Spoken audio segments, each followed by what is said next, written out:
Believe it or not, it does help. It does, because at the end of the month, so this is a tracking tool, right? And you're going to be tracking per week. And then in addition, at the end of the month, you're going to look at all your expenses. And that's how you're going to know, wow, there's a pattern here. And so I need to look at Change why. It. Yes. Get an job or something. Now, you brought some things here just very quickly. We're going to run out of time. Yes. And you save your receipts. Yes, this is a great tool. It's an easy tool. You can put your, legal documents in here as well. But this is a great tool that you can keep in the car, throw your receipts in there, and then at the end of the week, you sort out what you spent based on what's in that bag. Okay, very good. And you have some other bags here, things we can use like that. Jenny, thank you very much. I guess the Extension Service has information on this and help and things of that nature. Please check our website. We have Money Habitudes as one of our classes, and we can walk you through all these process. Thank you very much. Yes, and now we know. Did you know? And now you know how to prepare a budget and the fact that we need a budget. So get started right now. That's good.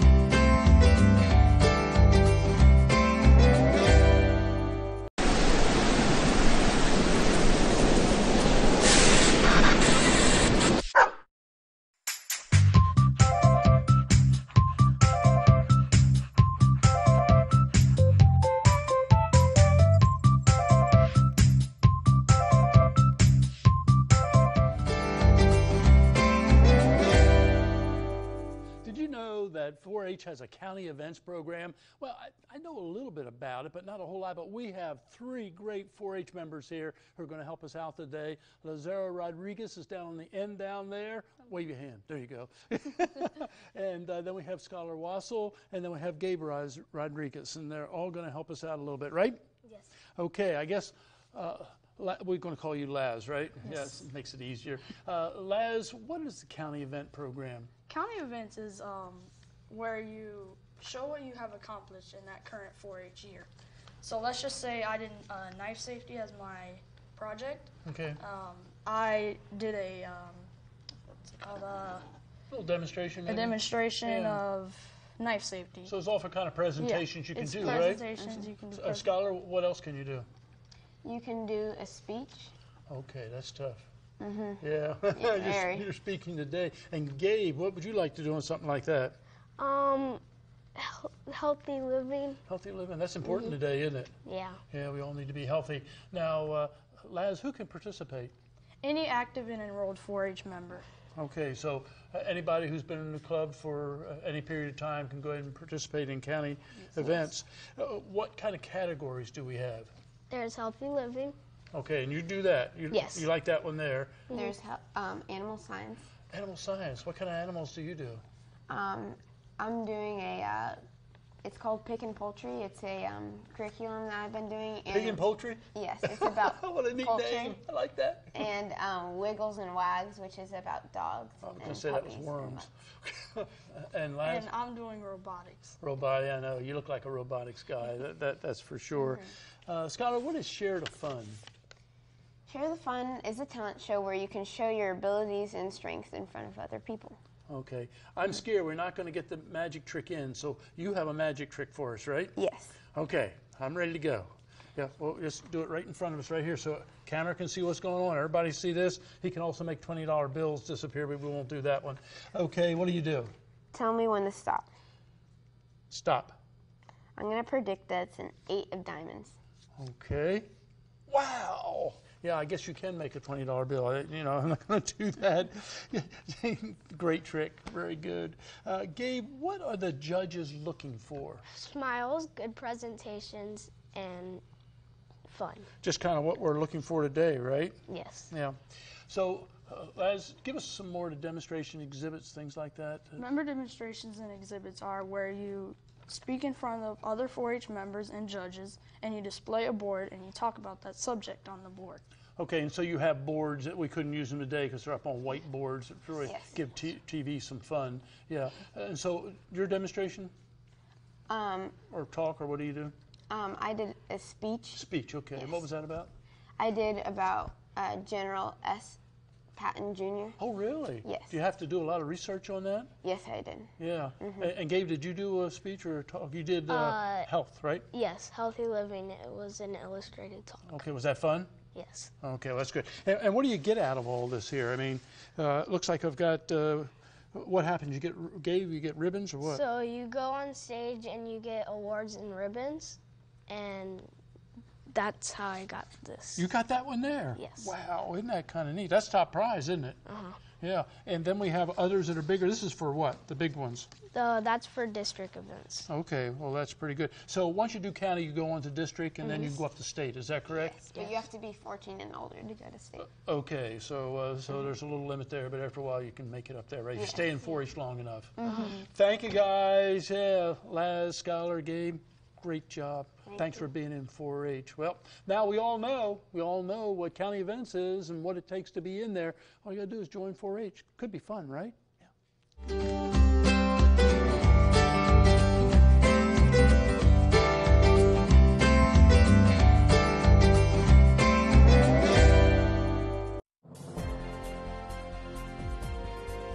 You're watching Orange TV, your government in action, a service of Orange County government.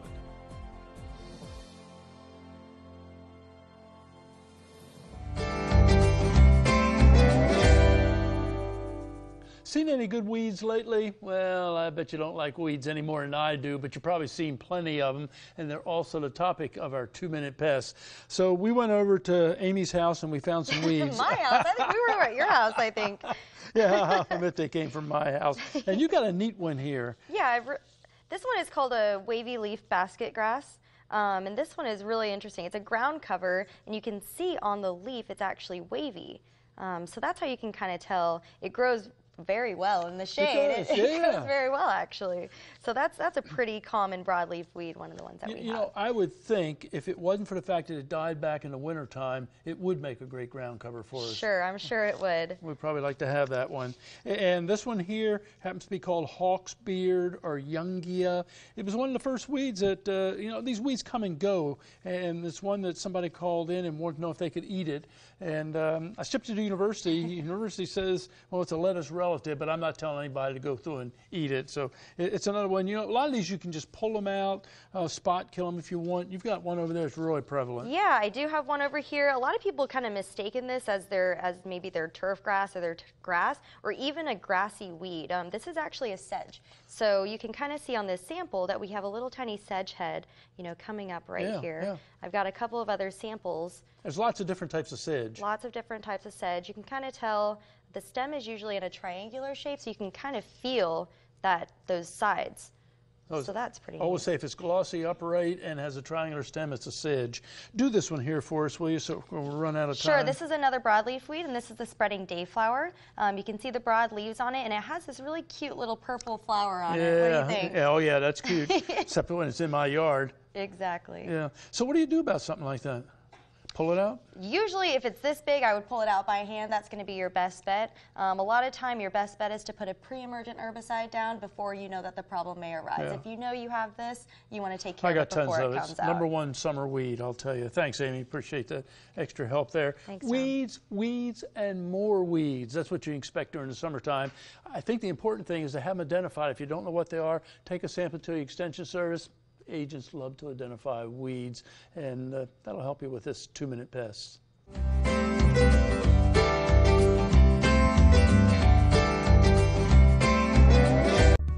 She's the face of change, one of 360,000 Senior Corps volunteers age 55 and older, driving results through service.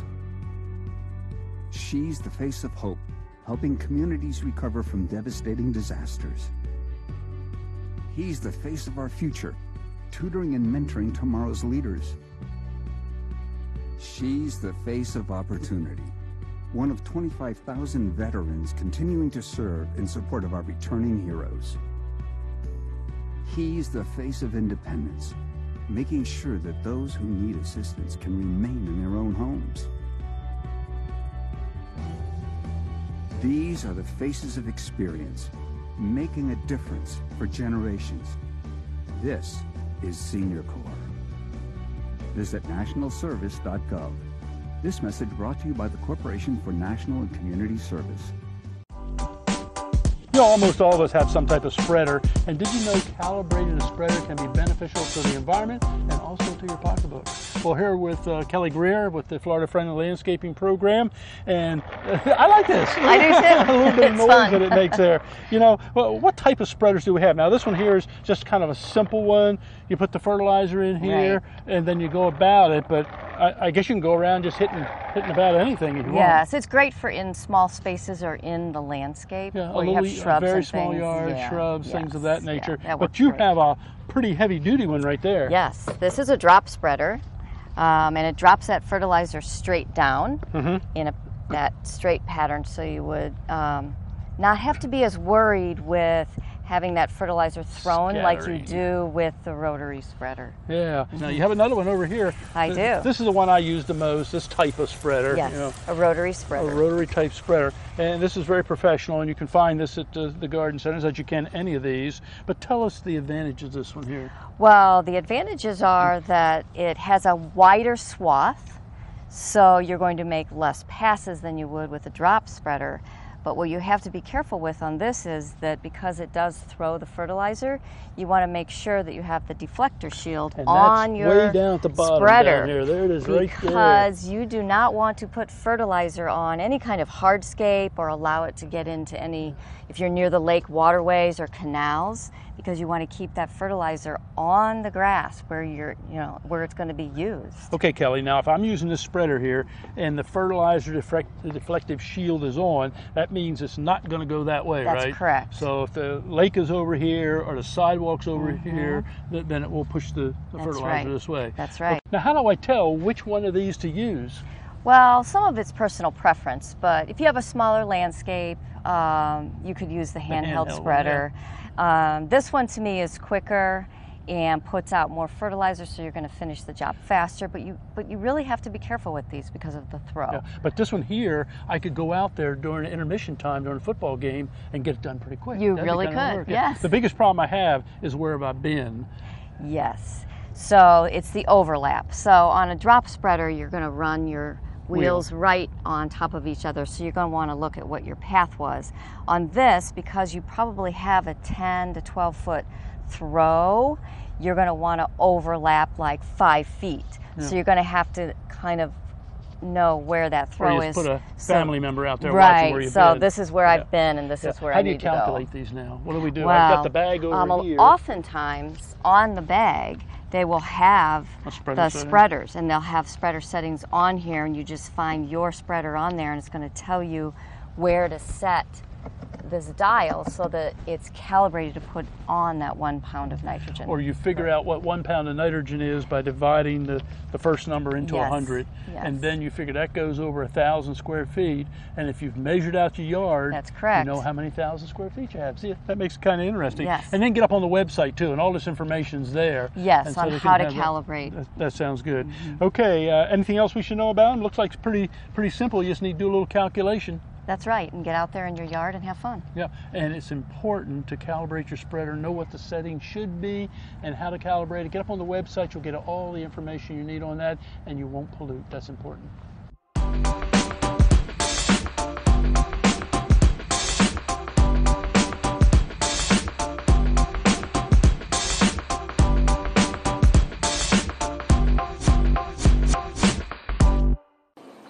911 emergency, please, you're being recorded. Have you chosen a phone plan that allows you to make and receive phone calls over the internet? If so, your internet 911 service may work differently than the traditional 911 service.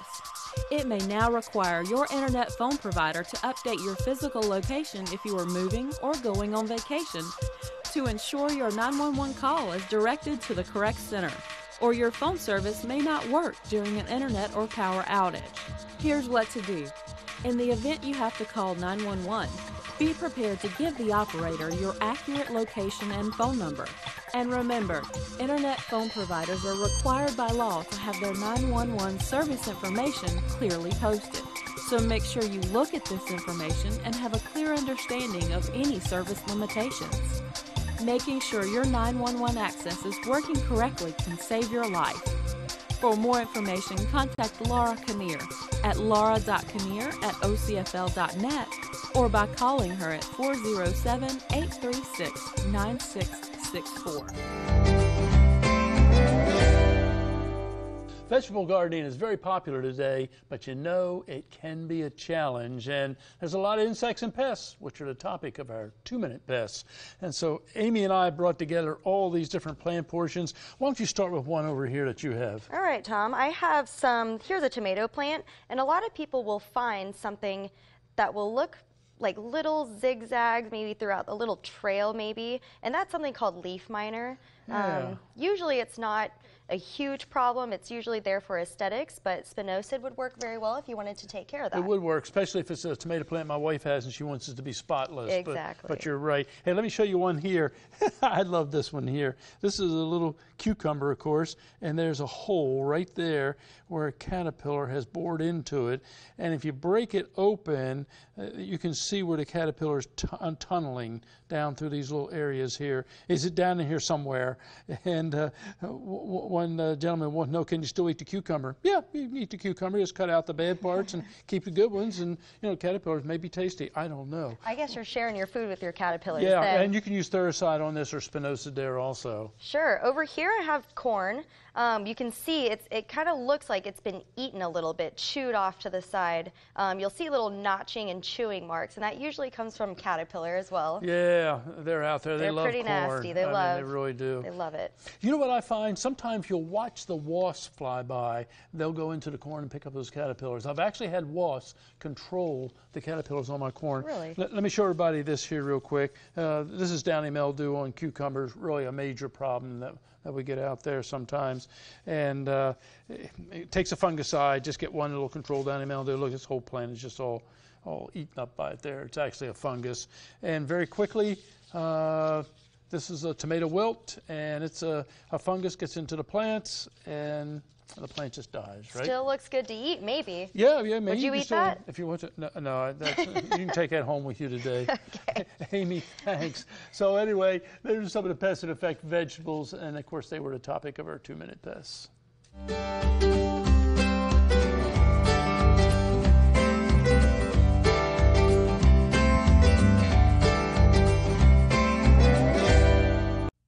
Welcome to Fogel's.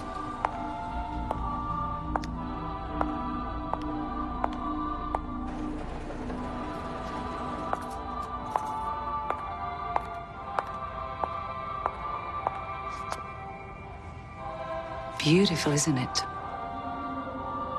You expect options everywhere else. Why not with your medical treatment? Talk with your doctor to explore all your options and find what's right for you. Visit ahrq.gov.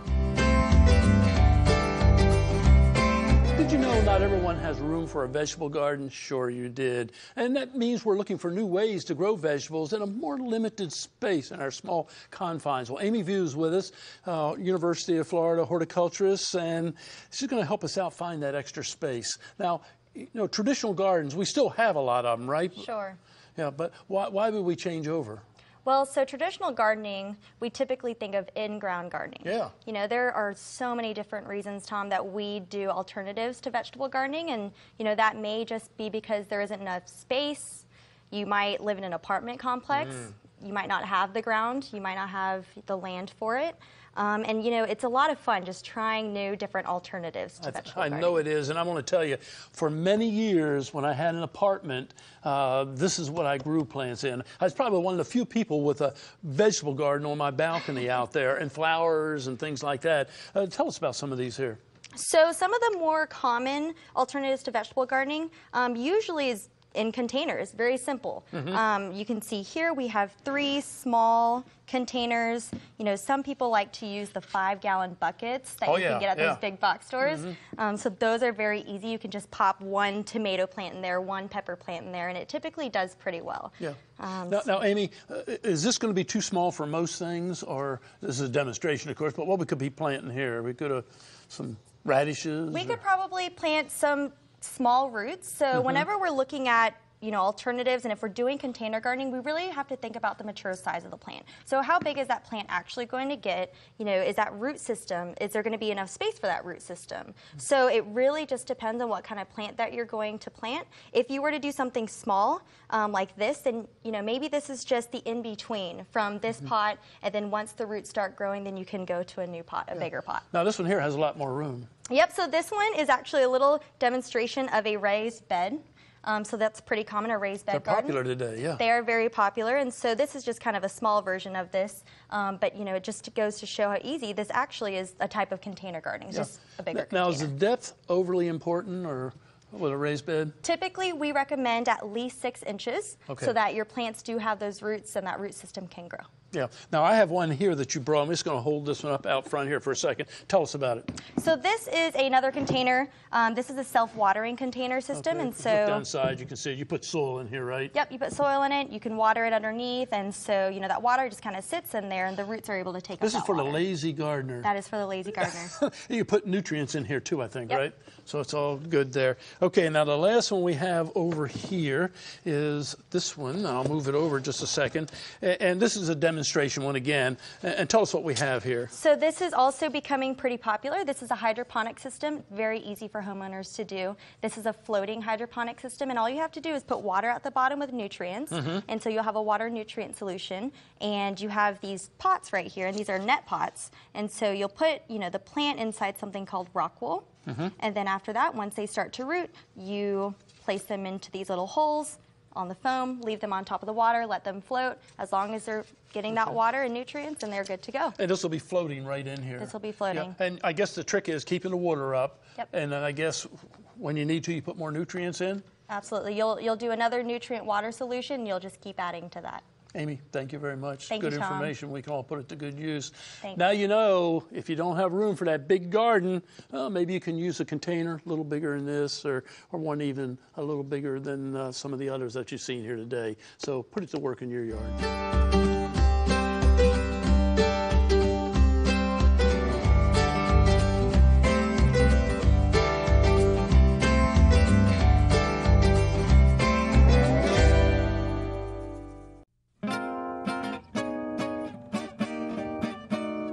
There's a place not so far away, a place where you don't have to keep the volume down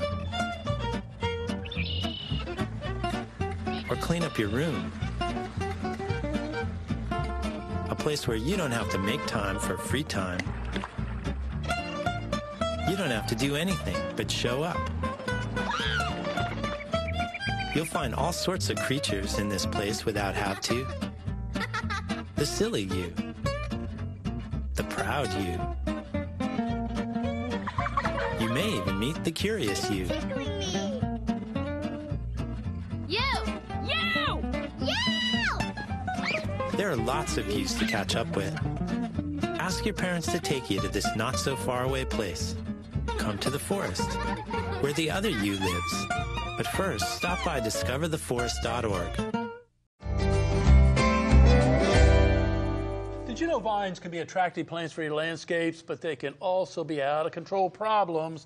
That's why they're the topic of our 2-Minute Pest. So Celeste, look at the vines here. I mean, most of these are from your yard, right? Yeah, they are. They just grow out of control. I mean, I didn't plant them or anything. All of a sudden, they pop up. Let's start with the one that you brought in. This one is called Smilax or Greenbrier. It does have little tiny thorns on there, and you can see the tendriling of it as it grows up plants. I have these in my beds, and it's tough. It's a tough weed to get rid of, It has little storage portions. It has a storage portion. It's very difficult to pull out, cutting it back. Yeah, That's a tough one. Check me on this, but they tell me the new shoots that come up taste like asparagus, but don't go through eating it unless you check it out to be sure. You don't want the herbicide on it either. Let me go with this one here. And see the woody part of it. That's what I think you're going to show next, is how woody they get. This is skunk vine here. Oh, pew. I know it doesn't smell too bad today for some reason, but you can see the foliage. The real trick on this one. It has a pretty little flower, too. Yeah, it does. Yeah. It has kind of a twin leaf, and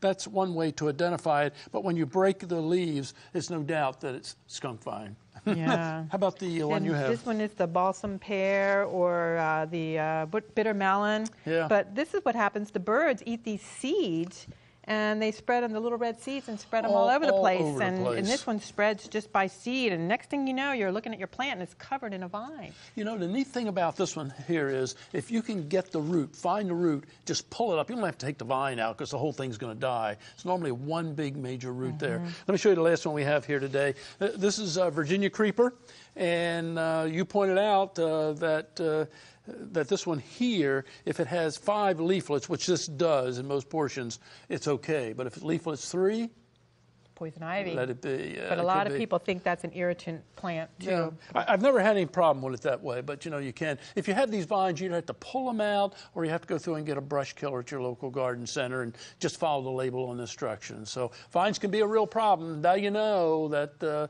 they can be a problem in your landscape just like they are in mine. This one's got the thorns.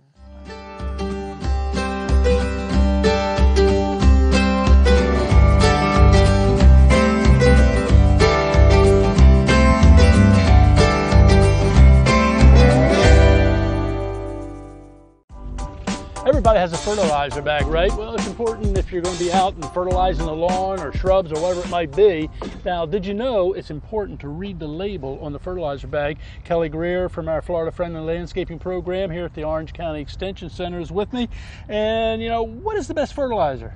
I think the best fertilizer is a fertilizer that meets the needs of your lawn or your landscape. So it's important to know whether or not it needs fertilizer. Yeah, and then we're going to be talking about calculations and things of that nature. But how do you know what nutrients the landscape needs? Is there a test or something? There is. You can have a soil analysis done by the University of Florida. You go out and take some samples and send it up there, and they'll send you back an analysis of your soil, and that will tell you if you are deficient in some of the nutrients. Yeah, and especially phosphorus. That's important. And in order to be able to apply phosphorus in Orange County, you have to have that test that says you need it. That's correct. Otherwise, you don't need it. Yeah. So, what are you going to get back from the lab, and what do you do with it? You're going to get an analysis of your soil, and it's going to give you some recommendations. So if you were deficient in phosphorus or potassium, then those are the nutrients that you would want to add. It's going to make fertilizing a lot easier, isn't it? It will. Yeah. So what's the numbers on the bag here? I mean, you have a bag of fertilizer, and so what is the bag kind of telling us? There's always 3 numbers on your fertilizer bag. And the first number is your nitrogen, the middle number is your phosphorus, and the last number is your potassium. So, okay, so many of them today have 0, that's 0 phosphorus, That's because right. our landscapes probably don't need phosphorus. That's We've been right. doing it for a long period of time. Right. Now, there's a lot of information, other information here. What is some of this stuff down here? This is going to tell you what types of nitrogen you have, and it's going to tell you some of your micronutrients, just different percentages of what's actually in your bag. Yeah, and the bag has 2 sides to it. Yes, There's it one, look at does. the big numbers up there. And then we have the front. It tells you what type of lawns you can fertilize and things like that, right? And tells you how much is in the bag. So it's a lot of information. How many pounds. Yeah. Now, how do I know how much of this to apply? You need to know, first of all, how many square feet you have. And then you need to look at the label, and it's going to tell you for your spreader. A lot of times it has a spreader models Makes on it there. easy, huh? It does, and it's going to tell you how to calibrate that spreader so that you put on the right amount of fertilizer. Yeah, and I guess you can use the numbers here if you want to. Yes. And the website has a calculator, understand, so you can go up and it'll help you calculate this, also help you calculate the percent of nitrogen, slow release nitrogen. Yes, What is slow release. release nitrogen anyway? Slow release nitrogen is a type of nitrogen that releases slowly over a period of time so that you're not putting all that nitrogen in at one time. And with the amount of rains that Florida gets, you don't want to do that. So you want that nitrogen to release slowly so the plants can take it up when they need it. Yeah. Okay, Kelly, last thing. What do you recommend? What do we do? I recommend that you do a soil analysis, that you know what your turf grass or your landscape needs, and then you buy the right fertilizer to meet those needs. There you go, folks. A lot of information on the fertilizer bag. You need to read the bag. Believe it or not, I read them all the time. I'm always interested in what's on the label. So read the bag, then you'll know what and how to apply fertilizer without polluting. Pretty important.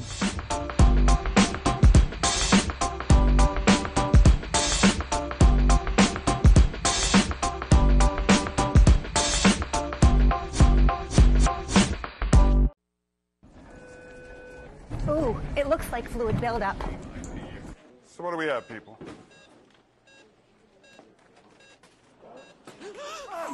overwatered lawn. They should have followed the rule. Gloves. Water no more than 2 days a week to prevent weeds. Pat. Strengthen roots. Suction. And keep lawns and landscapes healthy. Weed whacker. Remember the rule. When watering your lawn, think 2. It's gonna make it. Just takes 2.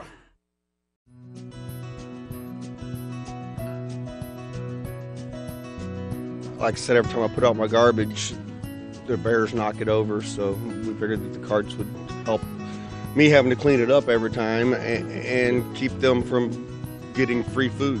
We're swapping out folks that have paid their $50, swapping out their normal trash can for a bear-resistant trash can here in Northwest Orange County. There's about 10,000 constituents here in Northwest Orange County. There's a map on the Orange County website to find out if you qualify, because you have to be in the bear area to get a trash can. But basically, FWC and Orange County have collaborated on this effort, and $250 trash can could be purchased by homeowners here for $50. Well, it's a super heavy-duty trash can, but it also it's unique in that it has a way for the homeowner to get into the trash can, but the bear can't get into it.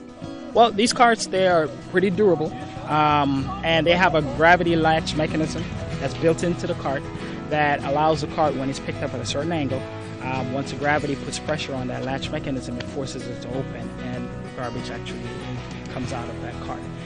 And it's compatible with our automated system, which make that cart pretty unique for our particular existing system. I'm getting a bear-proof garbage can, and I'm very excited about it because my neighborhood has a lot of bears, and it's been a problem with not having the garbage secure. So I'm very happy we're doing this. It's good for the bears and good for the people. And what's really interesting is that after the bears come to your trash can 2 or 3 times and can't get into it, he quits coming to that neighbor. If we start to do our job, the bears will quit coming to the neighborhoods and stay out in the forest.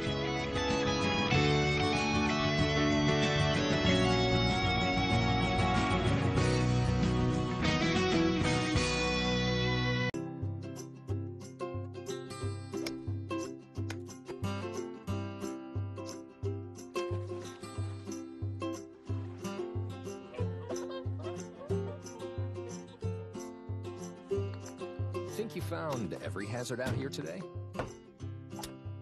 Think again. The spot you missed could be a killer. That spot on your skin could be skin cancer. Fact is, if you're a man over 50, you're in a group most likely to develop skin cancer, including melanoma, the kind that kills 1 person every hour. 1 in 5 Americans is likely to develop a form of skin cancer during their lifetime. That's why your best shot is to check for a spot. It's easy. Follow through and check your skin. It could be the save of a lifetime. Go to spotskincancer.org to find out how. A message from the American Academy of Dermatology.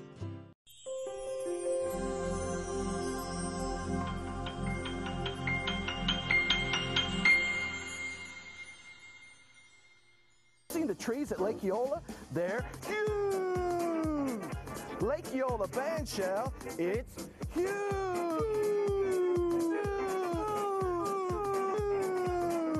Visit Lake Eola, it's huge! Have you seen the head on this guy? It's little. It's not really that big.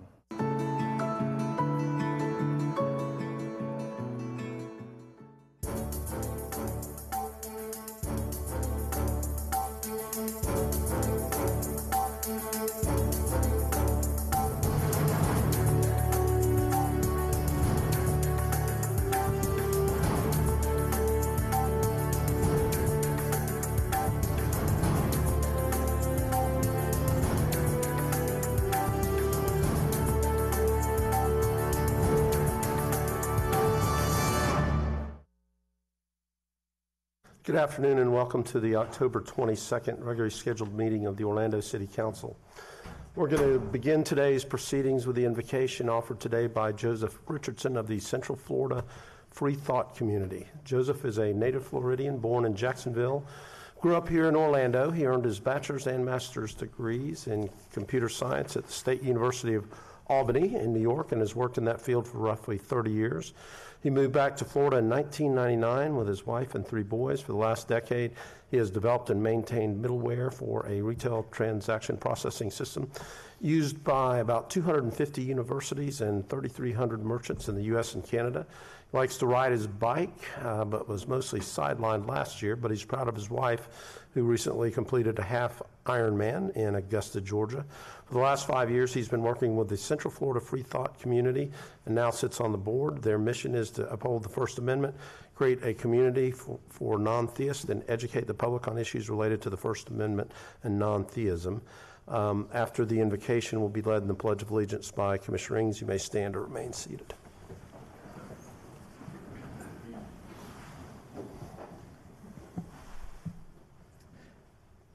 Mayor and Commissioners, thank you very much for allowing me to give the invocation today on behalf of the Central Florida Free Thought community. One of the things I've noticed and admired about the city of Orlando is its open arms. It's wonderful to see the many ways that Orlando is inclusive with respect to its residents and the way it works for the benefit of all its citizens and not just for some. At a time where divisiveness seems to be rampant, Orlando is showing the way with events, proclamations, and activities that reach out to everyone, setting a superb example for all of Central Florida and beyond. It's neither a pithy quote nor deeply philosophical, but Franklin Roosevelt was unapologetically blunt when he said, "We are trying to construct a more inclusive society. We are going to make a country in which no one is left out." It's very heartening to see Orlando doing its part to further this very American ideal of inclusion. Despite all the administrative necessities that come with your job, I encourage you, as you work this afternoon, to put aside personal preferences, to evaluate hard data, to consider deeply the effects of your decisions, to judge issues rationally, to debate respectfully, to decide fairly, and to continue to include everyone. Thank you for your service. Thank you. I pledge allegiance to the flag of the United States of America and to the republic for which it stands, one nation, under God, indivisible, with liberty and justice for all.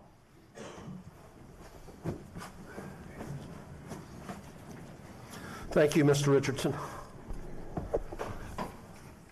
Let's call the meeting to order. Madam Clerk, would you call the roll, make a determination of a quorum, please? Commissioner Gray? Here. Commissioner Ortiz? Here. Commissioner Stewart? Here. Commissioner Sheehan? Here. Commissioner Hill? Here. Commissioner Ings? Here. Mayor Dyer? Here. Mayor, you have a quorum with all members present. Thank you, Madam Clerk. Our first item of business is to approve the minutes from the agenda review and city council meetings of October 8th. Motion by Commissioner Sheehan, second by Commissioner Hill. All in favor of the motion indicate so by saying aye. Aye. Those opposed, and so the motion carries. Okay, that puts us right to awards, presentations, and recognitions. Is Michael Waltrip? Where is he? He's hiding there. Oh, you are hiding. Come on up to the podium. So I'm honored to begin our, you have more hair than you usually do. I'm letting it grow. That's why I couldn't find you. But I am so honored to begin our awards and presentations with special recognition of Michael Waldrop. Michael has spent the past 7 years serving his community as chairman of the Mayor's Veterans Advisory Council. And in November, he's going to retire in his role as chairman. But his impact and spirit of service will live on in the Veterans Advisory Council and its new leadership. So I'm very proud to present him with the following proclamation. Whereas Michael Waldrop served our country as a U.S. Army captain in Operation Enduring Freedom, receiving both a Purple Heart and Bronze Star for his valor, and whereas Michael returned home and founded the Camaraderie Foundation, a nonprofit veteran service organization which offers free mental health counseling to veterans and their families, and whereas Michael has also served his community as chairman of the City of Orlando's Veterans Advisory Council from May 2011 to November 2018, and whereas Michael carried on the legacy of Veterans Veterans Advisory Council's first chairman, Paul Hay, and whereas Michael created and executed a 5-year vision plan for the Veterans Advisory Council, effectively expanding the council's mission and purpose, and whereas membership and engagement amongst the members of the Veterans Advisory Council grew exponentially under his leadership, and whereas the City of Orlando's veteran community has been positively and permanently impacted by Michael's service and leadership, and whereas the City of Orlando greatly appreciates and thanks Michael for his years of dedicated selfless service to our country, our community, and our veterans. Now, therefore, we, Buddy Dyer, Mayor of Orlando, Jim Gray, District 1 Commissioner, Tony Ortiz, District 2 Commissioner, Robert Stewart, District 3 Commissioner, Patty Sheehan, District 4 Commissioner, Regina Hill, District 5 Commissioner, and Samuel Ings, District 6 Commissioner, hereby do proclaim Monday, October 22nd, 2018 as Michael Waldrop Day in the City of Orlando.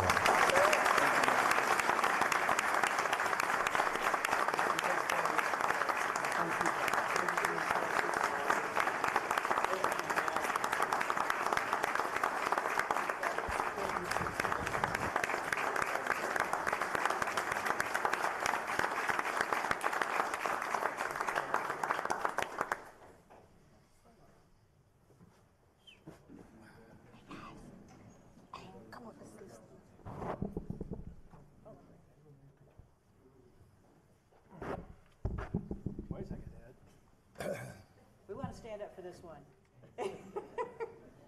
We like Michael.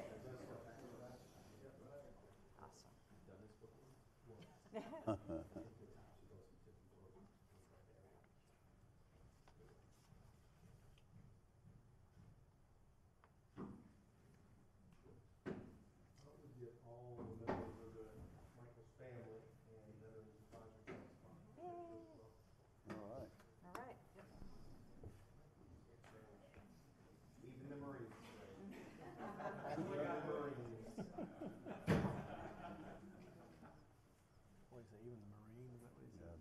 Don't make me tell the world what Army stand for. Huh.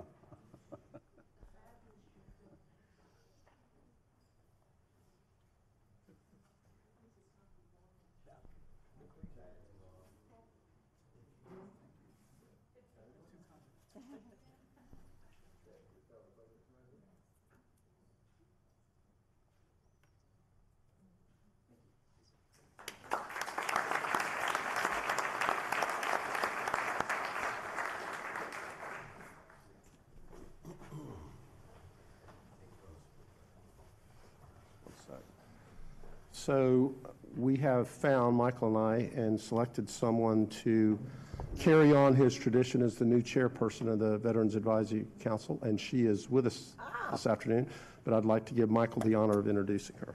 Thank you, Mayor. Thank you, Mayor, Commissioners. It's been a distinct pleasure to serve in this capacity for the last 7 years, and I never felt it was about me or you or anybody else, but if you go and you serve this country and you do so honorably, you got a place back here in Orlando, and we want you to be a part of this veteran community. So I invested quite a bit over the years and have a vested interest in the long-term success of the Veterans Council, and with that and a lot of prayerful thought, I reached out to a dear friend, fellow Army, Hua, and she is absolutely a rock star.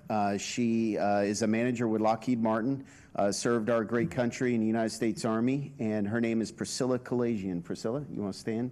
You're welcome.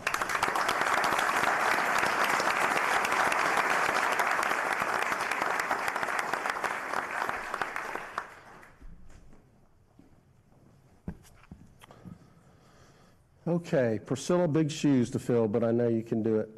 Yours are a little higher as well.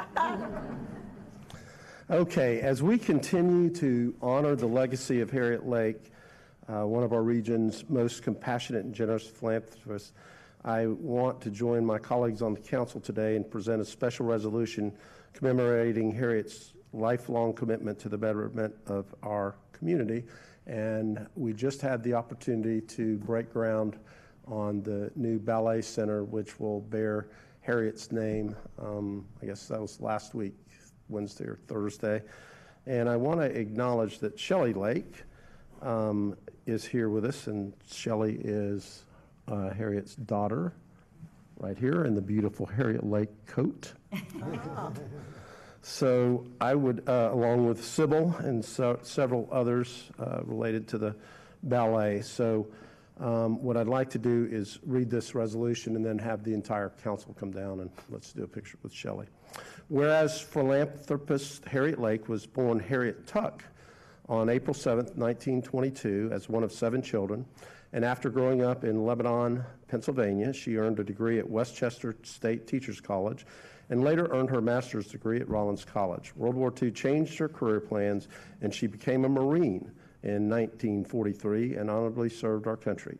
And whereas she married her husband, Hyman Lake, in 1950, and they moved to Orlando with their children, Shelley and Michael, in 1962, they were major donors to many local organizations, including local hospitals, Jewish causes, arts, and not-for-profits, and for more than 50 years, and established Harriet's Charitable Trust. And whereas Harriet had a passionate, enduring love for the arts, from funding an elegant ladies' lounge in the Dr. Phillips Center for the Performing Arts, to supporting the Orlando Shakespeare Theater's Playfest, which allowed more than 100 playwrights opportunities to present new works.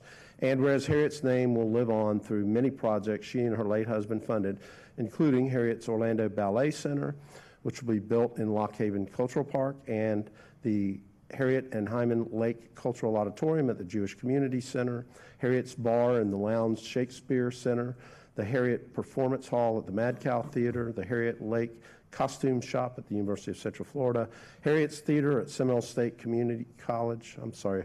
State College, and the 2 Harriet Lake Dragon Boats. And whereas Harriet was a devoted and loving mother to Shelley and Michael, who will cherish her memory, legacy, and heritage, and whereas throughout Harriet's life, her iconic style, compassionate generosity, and dedication to keeping the arts alive in Central Florida made her an inspiration for all who knew her and a true community champion whose legacy will always live on.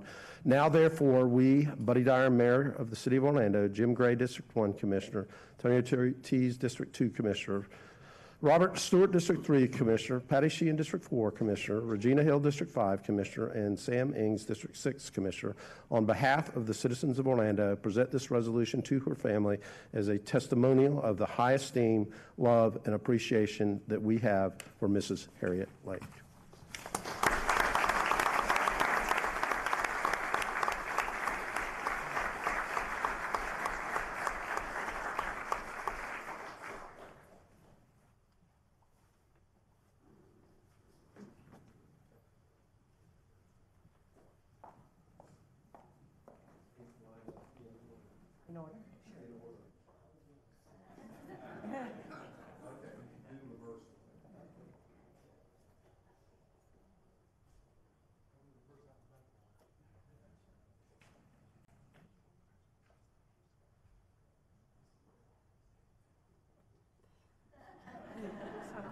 I can follow directions.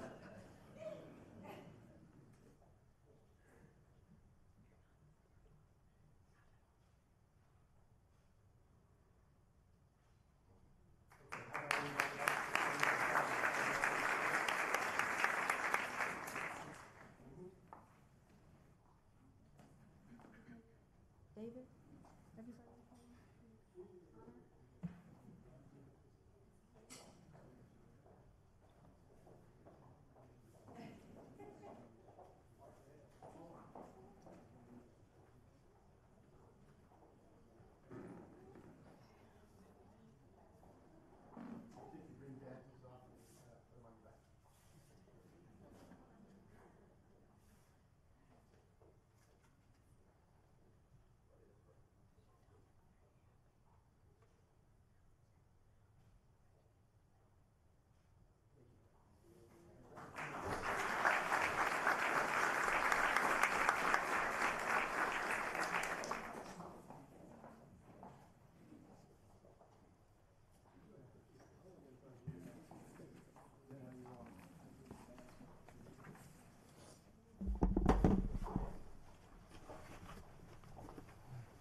Okay, I'd like to call on Corey Keith, our Code Enforcement Division Manager, to introduce a service award and notice of retirement.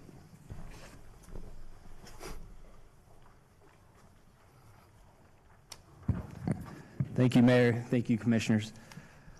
This afternoon, we recognize Julie Philogem for 30 years of service. Julie was born in Atlanta, Georgia, and was raised in Claremont, Florida. She is a graduate of Valencia College and Florida Southern College. After moving to Orlando in 1988, Julie began working for the City of Orlando under Mayor Bill Frederick as a community service officer with the Orlando Police Department. She later worked as a career criminal investigator with CID. In 2011, Julie left OPD and started working as a code enforcement officer, where she has worked for the last 17 years. There probably isn't a neighborhood in the City of Orlando that Julie hasn't worked. She has worked as an inspector for our multifamily unit team and as a neighborhood inspector. She has assisted in training of numerous officers throughout her entire career. She has been a valuable and dedicated employee to the city. She is loved and respected by her coworkers, many of whom are here today to wish her well. She is loved, Mayor Dyer and Commissioners, it is my privilege to present Julie Philogem.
Okay, Richard Forbes, our Historic Preservation Officer, is going to help us recognize the winners of the competition related to this year's Historic Preservation Board calendar photograph contest.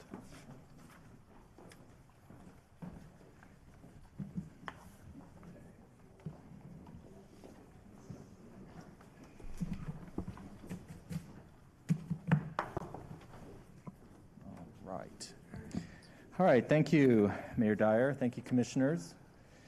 The Historic Preservation Board's 2019 calendar photo contest produced many excellent photos, and we're here today to thank all those that participated in the competition and to showcase the winners. We'd also like to thank our sponsor, McCoy Federal Credit Union, for their continued support and generous sponsorship for both the printing and the photo competition. This is the 9th year that they've funded this calendar and photo competition. The Historic Preservation Board has produced a calendar as an educational tool since 1989, and this is the 24th photo competition. There we go. So our 2019 Historic Preservation Board calendar celebrates Orlando's efforts through landscape and streetscape enhancements to create a city beautiful. For over 100 years, the City of Orlando has passed ordinances and plans to protect and preserve Orlando's natural beauty and established historic districts to preserve historic structures. Orlando's early efforts in the City Beautiful movement of the late 19th and early 20th century included planting street trees for future canopies, paving streets, protecting lake shores, and creating public parks. Over the years, Orlando's rural appearance and dirt roads were replaced with brick streets, widened roadways, and marked parking spaces. Orlando's oldest neighborhoods were planned around lakes designed to be open to the public realm with accessible paths and bridges. In 1926, the Orlando Plan proposed a system of pleasure drives connecting lakes and parks with landscape streets. These design plans promoted Orlando's natural beauty. The Historic Preservation Board Publications Committee, as always, was charged with this very difficult task of blind judging the many wonderful images that were submitted through the competition. Each photograph selected represents a distinctive feature, category, or design element. And on to the photos. So this year's cover photo was taken by Katie Myers, and the Orlando benches shown here are located in Lock Haven Park. These decorative concrete benches have been installed at various parks throughout the city since the 1970s. They were first installed at the Calvin Bookhart Memorial Park, formerly located next to Fire Station 1 on Central Avenue, near the site where Assistant Fire Chief Calvin Bookhart died in the line of service fighting a fire that injured 12 and killed Chief Bookhart. Since then, these benches have been installed at a number of places, including Constitution Green and the Swan Boat Dock at Lake Eola.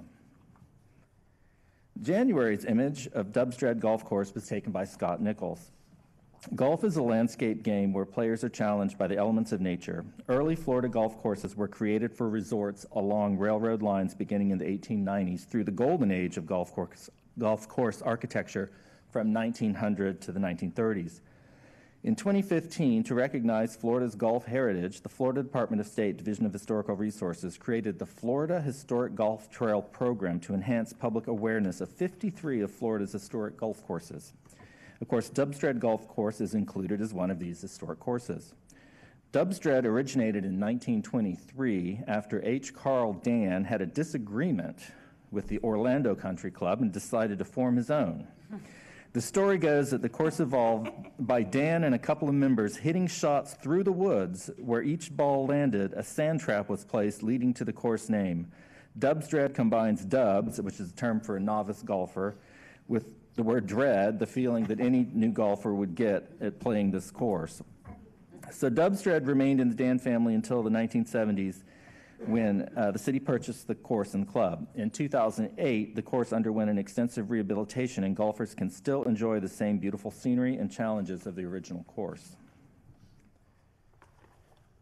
Juliana Russo took the picture for February's image. This roundabout at the intersection of Amelia Street and Broadway Avenue is in one of Orlando's most picturesque and walkable neighborhoods, the Lake Eola Heights Historic District. This circular island features tropical plants, bromeliads, and palms surrounded by historic brick streets. Some of these plants, donated by the neighbors, are thought to be as old as the houses in the neighborhood and part of the original landscaping. The bromeliads found throughout the district are attributed to Mulford Foster's Tropical Arts Nursery. Foster discovered 200 species of bromeliads, which he sold at his nursery attached to his latch-string tea room located on Magnolia just north of Colonial Drive. We're going to hear about Mulford Foster a few times here. The March photo was taken by Stephen Maddow and contrasts the durable hard surface of brick pavers with the delicate flowers of the tababuya tree. This picture is located on Seville Place in the Lake Adair, Lake Concord National Register Historic District. Local landscape architect Mulford Foster collected the tababuya seeds along a railroad track on a trip to Brazil and brought them to Orlando in the 1930s. The trees have been planted around city lakes and neighborhoods to bloom each spring with pink or yellow blossoms. In March of 1919, Mayor Giles authorized a bill entitling Orlando women to participate in municipal elections. And on May 21st, 1919, Orlando women voters were able to vote for the first time in the city's history, over a year before the 19th Amendment was ratified. Their votes contributed to an approval of a $300,000 bond issue for paved streets. Today, those brick streets can be found in all 6 of Orlando's historic districts and throughout the National Register historic districts. This photo taken in Dixon Azalea Park is by Matthew Palio. The small ravine that runs through Dixon Azalea Park was once a stream used as a watering hole for cattle. In Orlando's earliest history, cattle raising was a means of livelihood for the settlers. Floods and harsh winters often destroyed crops and made cattle more in demand than money. And cattle stealing became a frequent crime. According to Eve Bacon's book, Orlando, A Centennial History, I have to point that out because I couldn't make this up, Orlando was known as a brawling frontier cattle town that would put a Western movie to shame. New cattle taxes and prosecution of cattle rustling resulted in the burning of the original log courthouse.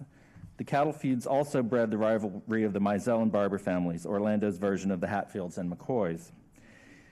Culminating in 1871, fist fights and gun battles in the streets were common, and out of 41 murder indictments that year, only 10 cases were heard and no guilty verdicts returned. These killings marked the climax to Orlando's lawlessness, and large herd owners stepped in with armed ranch hands to keep law and order in town. May's photo was taken by Mark Seckman. The pillar is located in Lake Ivanhoe Plaza Park within the Lake Ivanhoe National Register Historic District. It is one of two pillars in the park which may have once held a light fixture or signage. The poured concrete pillars are scored to look like stone and are capped with a floral motif. In 1927, Edward and Charlotte Furking filed the subdivision plat, which included this land set aside for Ivanhoe Plaza Park. Erica Gibbs Sherman took the June photo in Lou Gardens. Lou Gardens contains various plant collections, gardens, and two local landmarks, the Lou House and the Mizell Family Cemetery. This sculpture is found in the Idea Garden. The Idea Garden is a demonstration garden to inspire gardeners and decorative landscapers with raised bed gardens, stone paths, and the use of sculpture as landscaping.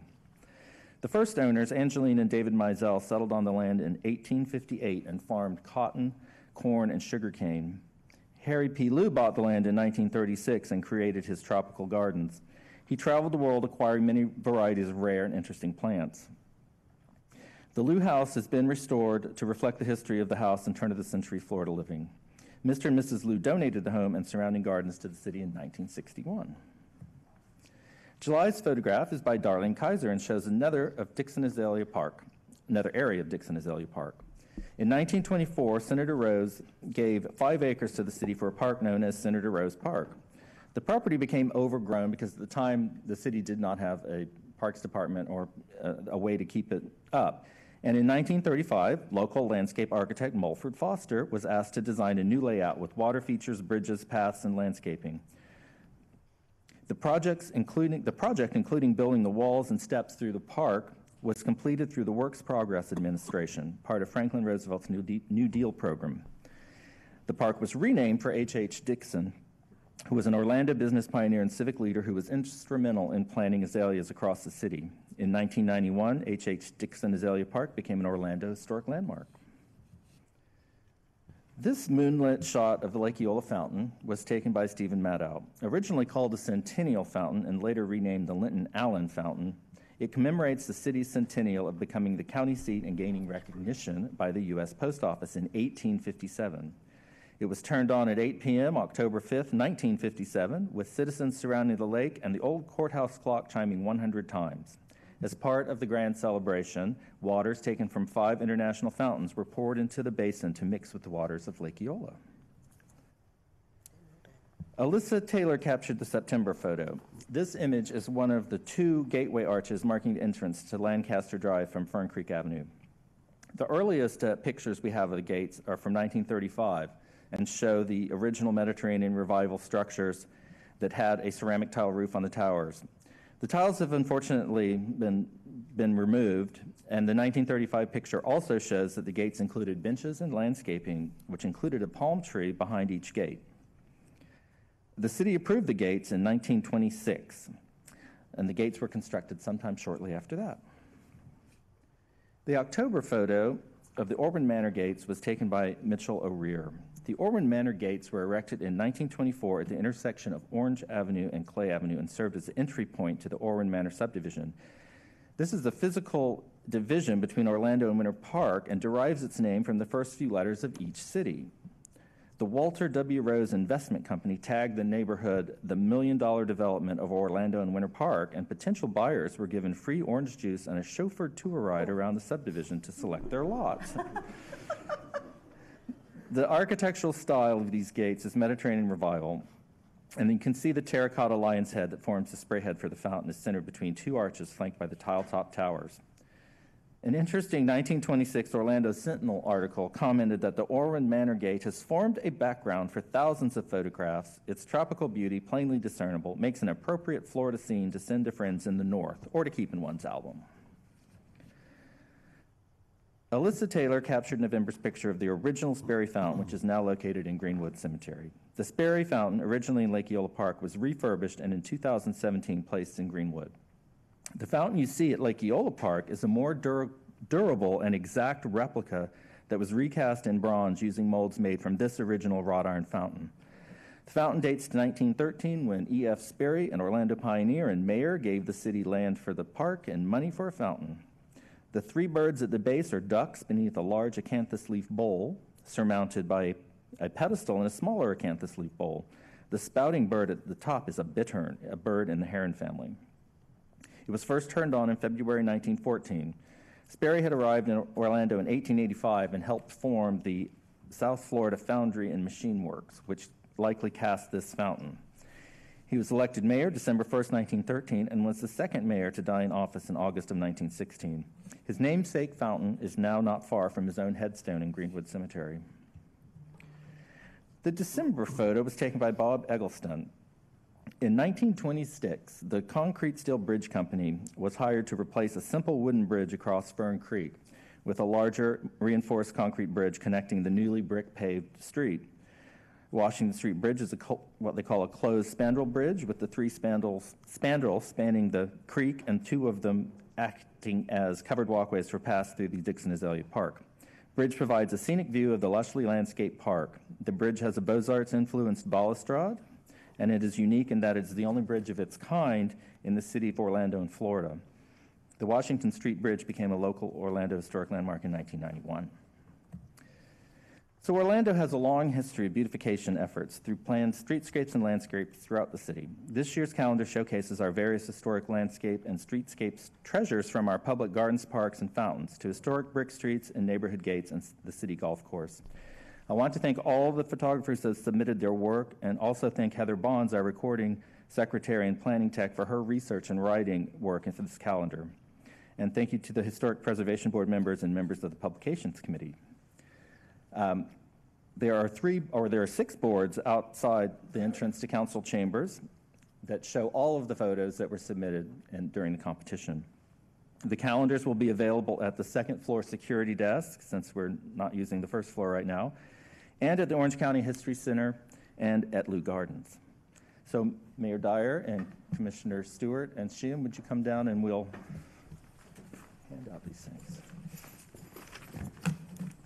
And if all the winners would come down.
Okay, and I'd like to call on our Transportation Department Director, Billy Hadaway, to introduce Mobility Week. Good afternoon, Mayor and Commissioners. The City of Orlando is proud to join with our local partners in celebrating Mobility Week. Mobility Week was started here in District 5, and it's now spread throughout the state. I just heard from the staff that it has become a statewide effort. Here today from Florida Department of Transportation to accept the proclamation are Libertad Acosta Anderson and Purna Bhattacharya. Thank you, Billy. Good afternoon, Mayor Dyer and members of the council. On behalf of the Department of Transportation, I want to thank you for your support from the beginning, from the inception of Mobility Week in 2016. Thanks to partners like you, this year we're statewide. And Mobility Week has become a celebration of numerous events to promote transportation choices and safety. We're looking forward to participating in the city's bicycling events and to Billy's presentation at the Mobility Week Transportation Choices. Thank you so much for your support. Proclamation here. Whereas Mobility Week is a cooperative effort by the Florida Department of Transportation and its partner agencies, including the City of Orlando, and whereas Mobility Week is an ideal time for counties, cities, and transportation agencies to highlight transportation achievements, roll out new initiatives, or implement new policies, and whereas Mobility Week is an opportunity for residents to explore the various transportation choices available to them and think about how sustainable transportation reduces traffic congestion, benefits the environment, and improves community health, and whereas the City of Orlando supports Mobility Week by participating in transportation events such as Orlando's Bike to Work Day on Friday, November 2nd. Now, therefore, I, Buddy Dyer, Mayor of the City of Orlando, hereby do proclaim the week of October 27th through November 3rd as Mobility Week in the City of Orlando.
Okay, well, we had so many presentations that we might have to dispense with the District 6 commission report today.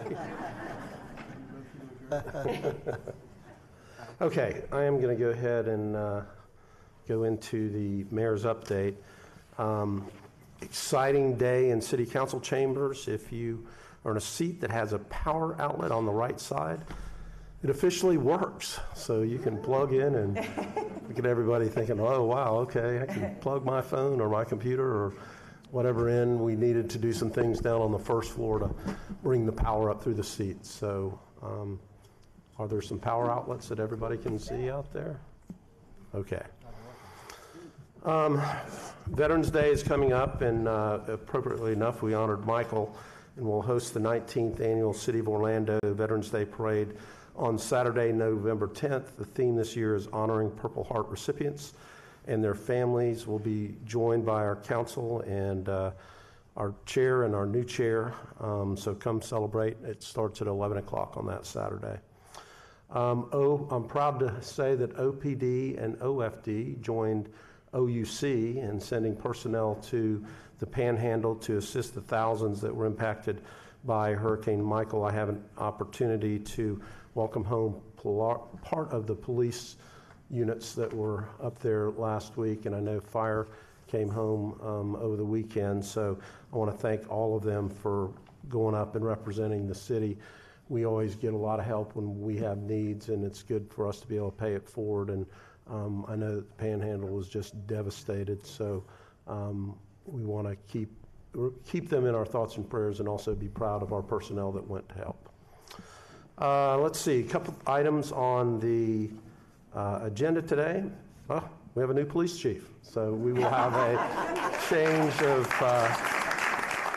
command ceremony on Monday. So the chief is retiring, and we wish him well. I can't say anything political. I was just about to step over the line there, but we hope he's successful in his next endeavor. He had 27 years on the Orlando Police Department, and we are sad to see him leave, but we do wish him well. He served the community with bravery. We'll be forever grateful, and we'll have an opportunity to celebrate him at the change of command, as well as our new chief, Orlando Rolon, the 39th Chief of Police for the Orlando Police Department. And it's been interesting. I get Google alerts from articles in newspapers all over the country, and there has been a large number of mentions of this change with the new police chief in the city of Orlando, but it's the notoriety of us having a chief named Orlando in the city of Orlando. So how about that? And then I also want to thank Ron Glass and the IAFF. I saw Ron earlier this morning. Here he is, as well as our management team, Deborah Gerard, Jody Litchford, Brian Battles, Anna Palenzuelo, Wayne Helsby, and of course, Chief Williams and Lynn Banks for their work in negotiating contracts and getting them overwhelmingly ratified by the membership. So after we vote today, we need to start on that new contract, Ron. And then last, just the capital improvement special revenue bonds as we continue to invest in our neighborhoods. With that, we'll move on to the consent agenda, and the consent agenda are... Still under construction. Progress. Yeah, well, construction continues. The consent agenda is a number of items that are acted upon through a single vote of the council. We give each of our commissioners an opportunity to comment on those items and also update you on important happenings in their district. We rotate the order that we do that, and today Commissioner Raines is first up. Mayor, did you announce any students? No, but I bet, are there students here today? Actually, I see a whole row of them back there. If there are students here that are learning about their local government, if you would stand, we'd like to recognize you today.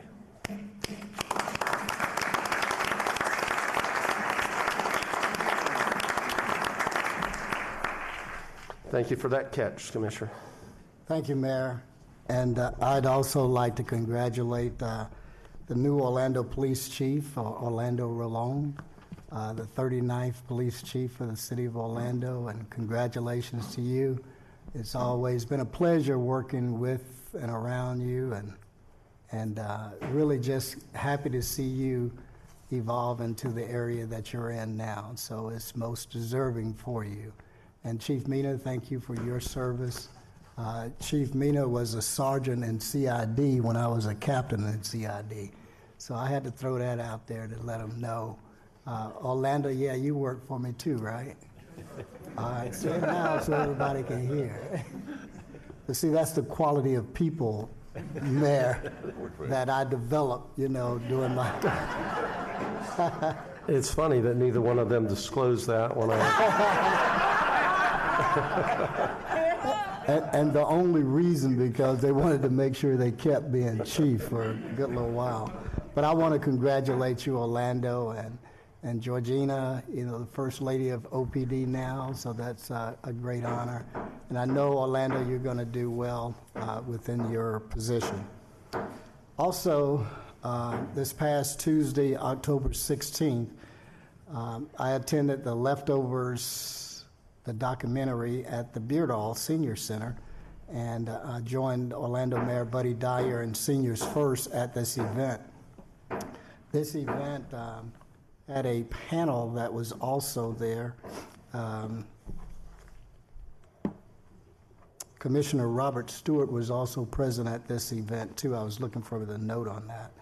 And Marcia Hope Goodwin, thank you for helping to get us there and to be a part of putting this event together there at the Beardall Senior Center. And thank you, Cheryl Rainsberger, for your leadership there at the Beardall Center and helping to organize the event and get it going. I'd also like to congratulate Seniors First Executive Director, Marcia Lorenz. She was the moderator of the event, and also to note that two of Orlando's centers, the L. Claudia Allen Center and the Inglewood Center, were highlighted in the documentary. And Commissioner Ortiz, you were a part of that documentary, so you were featured in that film. So, but this was a good film that talked about leftovers, seniors' hunger, and what are we doing about it, and of course Orlando with Seniors First and Orlando as a community as a whole. We're doing a lot to support our seniors and being there for them, especially with the Meals on Wheels program. I'm sure all of us at some point in time have served in that capacity of serving a meal to our seniors. And then on Wednesday, October 17th, I attended the Pendana at Westlake's Senior Residence's groundbreaking ceremony. Mayor Dyer was there along with Commissioner Regina Hill and lots of folks from our community. This was a great event with the establishment of a new senior building that will be right in the heart of District 6 on Orange Center Boulevard. So the community was there. Sandy Hostetter from Sun Trust Bank and Tom Cinema, chairman of Lyft, as well as Eddie Marrington and Terry Prather with the Lyft organization. So this was a great event. And then on Thursday, October the 18th, I attended the Christmas Cantata here in Orlando. This was the finale show. They had toured about 25 other cities throughout the United States. The Christmas Cantata is a huge production, and it was held at the Amway Center for the first time. And being at the Amway Center, it was really good because they didn't have to turn away anybody because of capacity. So the crowds were enthused. They were happy with this production, and a great production, especially from a Korean choir and orchestra. Mostly Koreans were the actors as well as the musicians. So this was a great event, and thank you, Alan Johnson, for working with the local committee here in Orlando to make this happen. Also, Orange County Sheriff Jerry Demings was there to bring greetings, as well as being the mayor-elect for Orange County to bring greetings at this event. And Mayor Dyer, I presented your proclamation to the organization, which was well received by the people. The last thing I have here is on the council agenda, the Historic Preservation Board minutes, and this is recognized in an Orlando Historic Landmark status for 4165 Pappy Kennedy Street, and that is the house or home of former Orlando Commissioner Arthur Pappy Kennedy. And Arthur's family was there on hand at this particular meeting. As a matter of fact, Vicki Kennedy Johnson was an applicant to present this to the Historic Preservation Board, and she's in Maryland. And the owner of the property is the Arthur Kennedy Life Estate. At the Historic Preservation Board meeting was Arthur Kennedy, the son of Arthur Pappy Kennedy, as well as his son Michael Kennedy, and Michael spoke as a grandson of Pappy Kennedy. But Arthur Pappy Kennedy was an influential member of the community, and he is very important in Orlando's history for his accomplishments as a community leader and as the first African American to be elected to the Orlando City Council. And Pappy Kennedy actually purchased the house in 1954, and it is still owned by the family. One of the board members, Dina Weil, stated that when she joined as a city staff in 1982, that Councilman Kennedy was already a legend, and that's absolutely true, and I thank her for that comment. And I thank Richard Fords for his leadership, and also the Historic Preservation Committee for their leadership as well. But also there's a street that's named in his honor, Arthur Pappy Kennedy Street, and a United States Post Office that's named in his honor at Gore and South Orange Blossom Trail.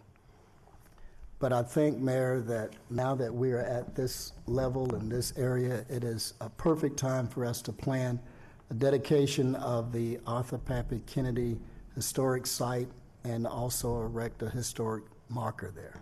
So thank you so much, and that's all I have. Thank you, Commissioner. We'll move to District 1. Commissioner Gray. Thank you, Mayor. And I'd like to tell our students, congrats, you came on a great day, because we have a tradition here at the council. When someone has a birthday, we sing happy birthday, and we happen to have somebody sitting right next to me who today's your birthday? No. August. It was August 18th. He's Leo. August 18th. 1920? What? 1960. You're kidding. This is, I'm sorry. What do you give me your birthday? I'd like to make one quick announcement. Saturday, October 13th. See if I look at your notes again. The Lake Nona Rotary had hosted a law enforcement heroes gala, whereby each year they recognize 2 OPD officers and 2 Orange County Sheriff deputies. This year, they recognized 2 of our female patrol officers, Emily Moore and Danielle Torres, for their work in the community, and it was a great event. But I also want to thank Chiefs Mina, Rolone, and Smith, along with Lieutenant Smith and Officer Malave, who gave up their Saturday evening to come and support those officers. So thanks to them, and congrats to Officers Moore and Torres. And then finally, I would like to also pass along my congratulations to Chief Rolone, but we got plenty of time to fawn over you in the future. But I want to take a second and thank Chief Mina for his dedication, commitment over the years as chief. You've always represented the city and yourself in a great fashion, and thank you for doing that. So congratulations, well done. Thank you, Mayor. Thank you, Commissioner. Not Commissioner Ortiz's birthday, as he told me. Yeah, well, by the executive authority vested in me, I'm relieving you of your responsibility to notify us about birthdays from here on out. Commissioner Ortiz, I remember singing to you back in August, so. Thank you, Mayor. Here we go again with the microphone. Can you hear me? Here we go. I was just showing him that we're talking about the calendar. There was a note that on August 18th, which is my birthday, in 1920, was the 19th Amendment was ratified, giving women the right to vote on national elections. So I was just showing that. So and I'm sorry, I apologize. I misled you. So, but it's a good day to remember. Thank you. Once again, I want to congratulate Chief Appointed Orlando Rolone. I have the distinct honor to having served with both of them. One of them, Chief Rolone, was my partner when I first started in the Orlando Police Department. I remember the Southeast Midnights, and we're partners then in the East Patrol Task Force. And later on, Chief Mina was my partner in the drug unit and in the SWAT team. So I'm blessed. And I don't want to say this too loud, but Commissioner Inks was also my captain back in the days. Of course, he would not say that out loud. But so you see, you have a lot of people that have worked under you that have done something for the community, I guess. But I want to say about the 2 chiefs, it was not only a distinct honor to work with both of you, but I know that you guys have your hearts in the right place. It's about the community. That's what I've seen through the years that we've known each other for over 25 years.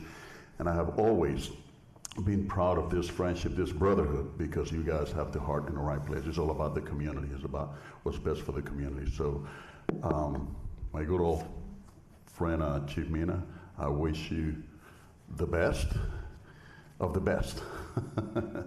And I know that you will go far, without getting into politics here. But, and my good friend and brother also, Orlando Rolone, Chief Rolone, I know that you're gonna lead our police department to great prosperity too, as Chief Mina has. So, best of luck.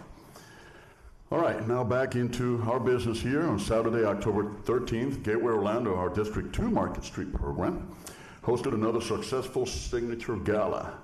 I would like to congratulate them for a great evening, reminiscent of hard work and dedication. More importantly, the event served to benefit Ribbon Riders, an Orlando-based breast cancer advocacy group. Funds raised will be used to provide financial, emotional, and physical support for women and men battling breast cancer in Central Florida. So congratulations to our team of Gateway Orlando and Ribbon Riders. On Tuesday, October 16th, we graduated 56 students from our District 2 Government Academy class. This fall term turnout was the best we've seen yet, and I'm looking forward to our next class, which will be held in English. That last one was in Spanish, on spring of 2019. On Thursday, October 18th, Tri-County League of Cities, which is composed of Seminole, Orange, and Osceola counties, hosted a luncheon meeting at Camping World Stadium. I still like the Citrus Bowl thing, but anyhow.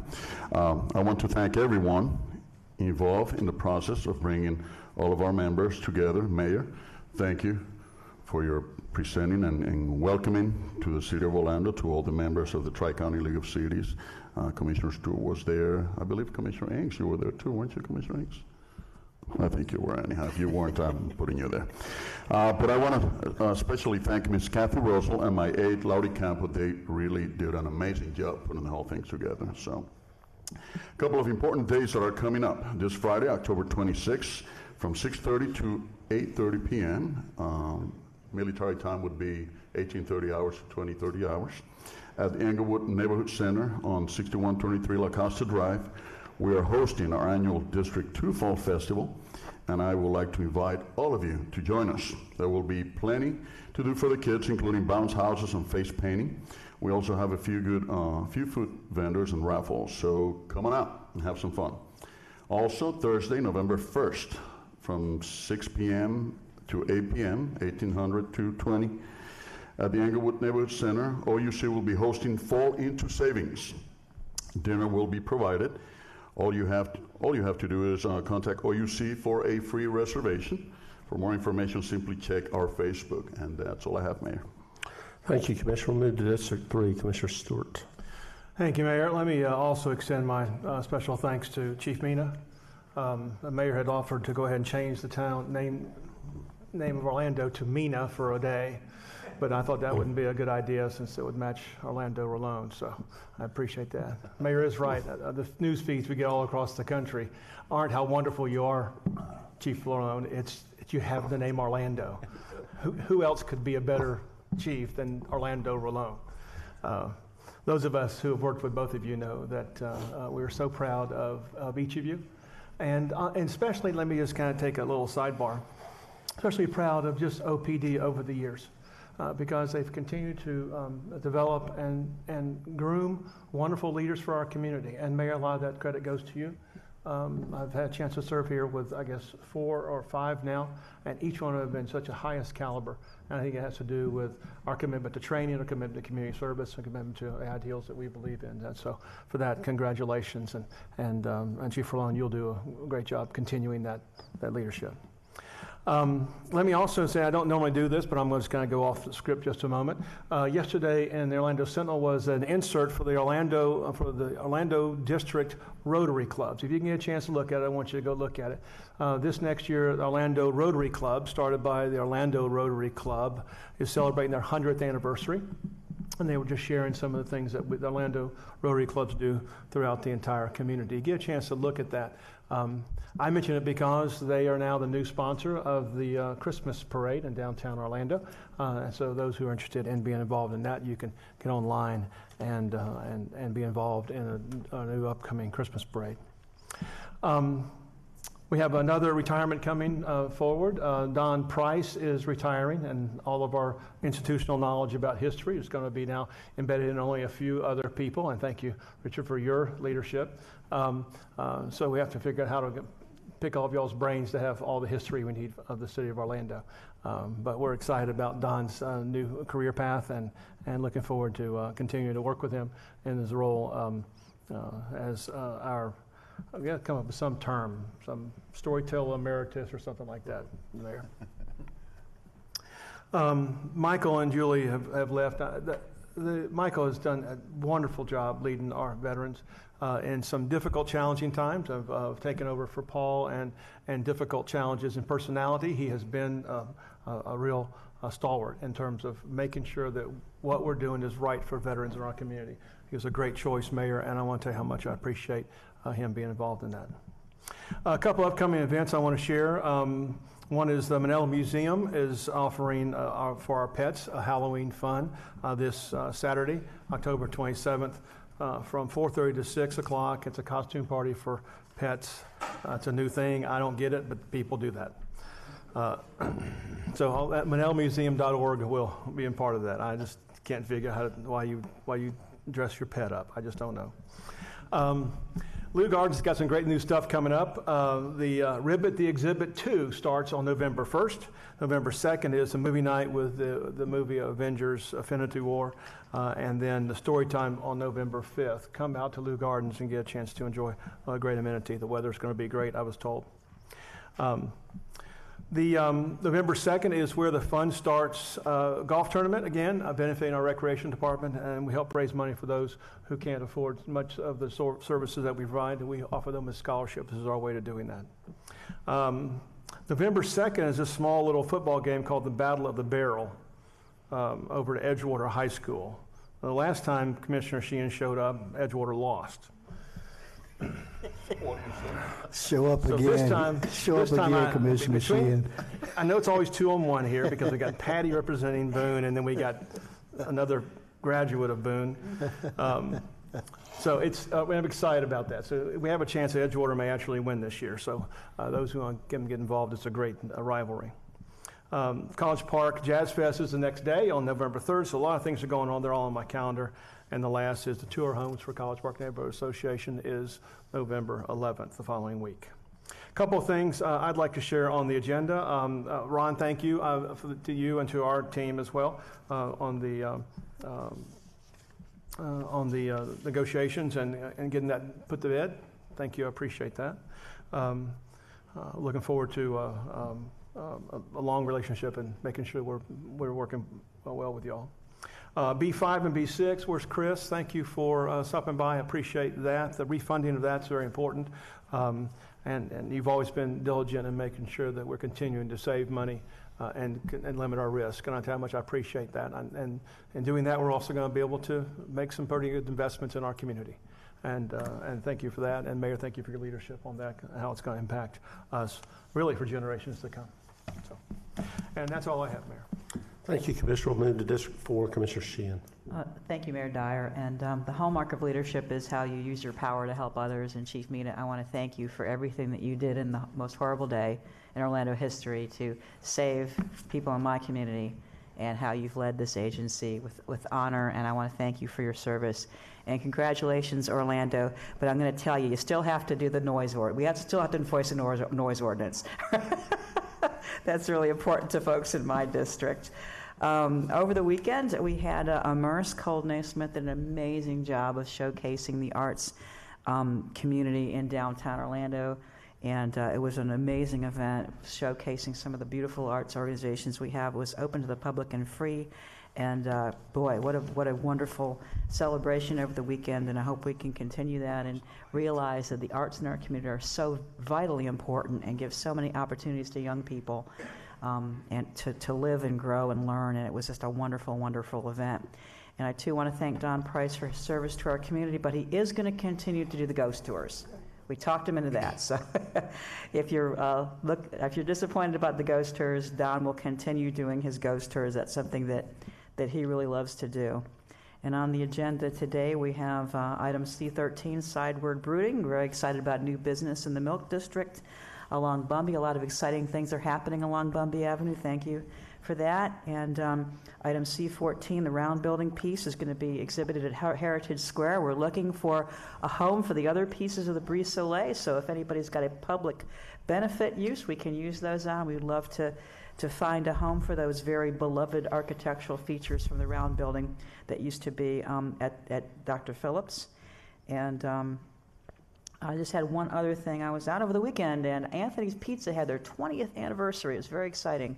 They're wonderful business that's been there a long time. One of the first things I did on City Council was to amend the beer and wine code so that small businesses could have beer and wine. It's really transformed restaurants, and I'm very proud to have brought that forward and to have gotten council support for that. So congratulations, Anthony. And the one thing that was brought up to me when I was in Thornton Park for transportation director is we need to get that crosswalk done.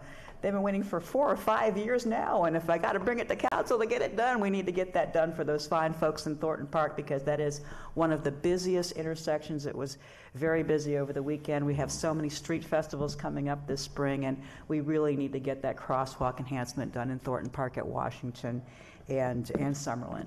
That's all I had, Mayor. Thank you. Thank you, Commissioner. We'll move to District 5. Commissioner Hill. Thank you, Mayor. Good afternoon. And I also want to give my congrats to Chief Villone on his appointment, and also a big thank you to Chief Mina and much success in your endeavors. It has been a privilege working with the both of you all for the last 4.5, 5 years, especially as Commissioner Sheehan stated, your leadership, Chief Mina, I'm getting confused when we're saying these chiefs now.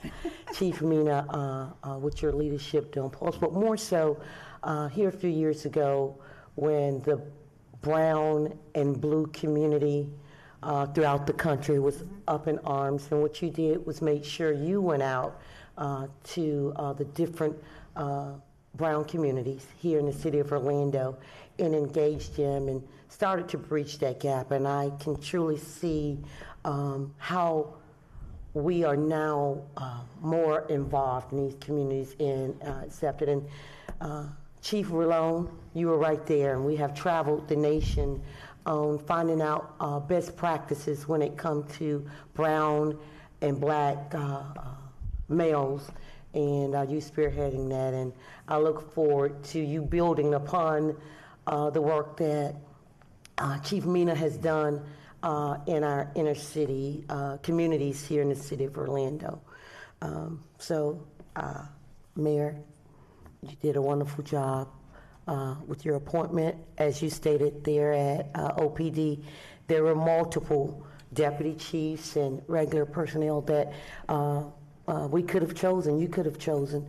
And I think that is because of the leadership there at OPD by grooming the finest that the city has. So I just want to say thank you. I'm so excited about the reconciling of the OFD and coming to common grounds with our fire department, which we really appreciate your service. And we did not, I think, during those discussions the last year and a half, saw any downplay in the service that was provided to the citizens here in Orlando. So thank you all, and we appreciate everything that you all are doing there at OFD. I would also, Mayor, on D1, I'd like to thank you for the vision that you had many moons ago from 2005 when it came to Pathways to Paramore and the creation of the Paramore Kids Zone.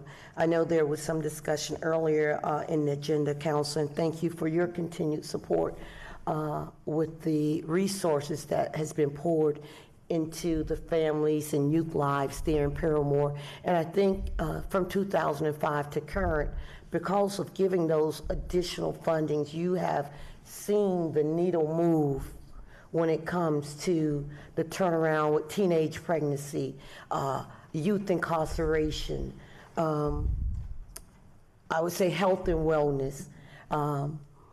And sometimes in these communities that are blighted and disadvantaged, there is additional resources that are needed inside the households, not just in the youth lives when it comes to sometime electrical assistance or housing assistance, because I think Commissioner Stewart, you can testify, being there at the Central Florida, your agency, Christian Services, that there isn't enough help when people come in and you got to tell them, no, you can't assist with utilities or housing or food and those things. So Lisa, can you come up, please? I just want to, for the people at home and also for council, to hear about this much needed $575,000 and the oversight that comes with it and the transparency. If you guys may oblige me for a moment. Thank you all very much. Thank you, appreciate. And I think Commissioner Hill really wanted everybody to have a level of comfort with their vote today. So, and I've asked also Rayshawn Brown, who's a longtime Paramore Kids Zone participant, to be here should you have any questions of him as well. So I know there was a question regarding transparency, data, and what really is being provided in the program. And this is probably one of the most data-driven programs that we operate. From the very beginning, we have been tracking every single service provided to children, how often they attend the programs, and the funds that you're being asked to approve today that go to the Central Florida Foundation. What happens is they go to the foundation, and then the foundation issues grants to nonprofits serving children in the neighborhood, and those grants there are detailed contracts that come along with those grants. It specifies how many children are supposed to be served by the organization, what types of services are to be provided, how the funds are to be used, and then reporting back to the Central Florida Foundation on a quarterly basis. And on top of that, then, all of that data gets compiled into one common database for Paramore Kids Zone. So every year, I can come out and tell people how many total children were served, what kind of services they received, which agencies served them, because this is a multi-agency database. And then we have an annual evaluation that's conducted by the Florida Healthcare Coalition. So every year I have that data that I can share. We're waiting on data right now from the year that just ended, but I do have data from last year. Last year, with those funds, we served over 1,400 children in the neighborhood, and unfortunately my computer doesn't want to behave, but I can give you data on, here we go. 320 of them participated in early learning programs. Those were children under the age of 5. 555 children from kindergarten through 12th grade attended academically enriched after-school programs, and a subset of those kids got intensive academic support from student advocates, of which Rayshawn is one of those student advocates, and he was also one of those kids. He grew up in the neighborhood and started in PKZ when he was in middle school. We had 113 older youth participate in our youth employment program. 78 kids participated in PKZ's College Access Program, and 329 older youth participated in youth development programs, which means they were doing things after school hours to keep them busy, engaged, supervised, and out of trouble. We also get data on crime and teen births every year. Since PKZ started in 2006, there's been a 66% drop in teen arrests in the neighborhood and a 73% drop in teen births in the neighborhood. And that we also compare that to citywide and to countywide, and there was a 42% drop in arrests in Orlando as a whole compared to 66% drop in Paramore. And likewise with teen births, the drop in Paramore has been greater. So we have this data every year. We're very, very transparent, and anything you need to know, I'm happy to provide it. And if you have any questions to Rayshawn, because he's on the ground there. He saw it as a kid. He sees it as a daily employee in the neighborhood. And one thing, with Paramore being a transit community, meaning majority rentals, it isn't abnormal for us to give assistance at an address this month, and then somewhere 10, 11, 12 months later, it might be someone new because that's of correct. the evictions and different things. Yes, and that was one of the adjustments we made very early on in the program in 2006, because we saw kids moving in and out of the neighborhood. And so if you really want to have an impact on kids, you have to stick with them from cradle to career like you would with your own kids. And so when kids were sort of frequent flyers who came in the program frequently, if they moved out of the neighborhood, we would continue to support them. And just on the note of emergency economic assistance, of all the funds that are provided, only $20,000 go towards emergency economic assistance. And the limit for each family is only $400 a year.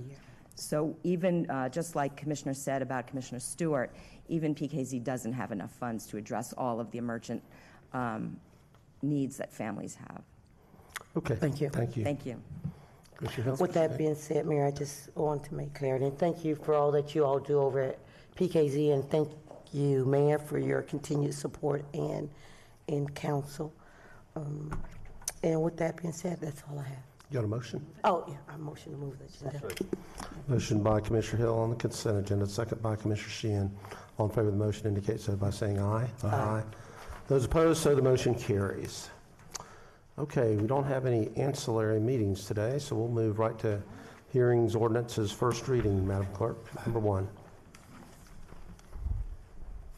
Ordinance 2018-62, an ordinance of the City Council of the City of Orlando, Florida, amending the city's adopted growth management plan to change the future land use map designation for approximately 19.156 acres of land generally located south of Marketplace Drive, east of Goldenrod Road, and north of Flea Vista Boulevard, from industrial in part to office low intensity in part, and from industrial with the Resource Protection Overlay District in part to office low intensity with the Resource Protection Overlay District in part on the city's official future land use maps, providing for severability, correction of scrivener's errors, and an effective date.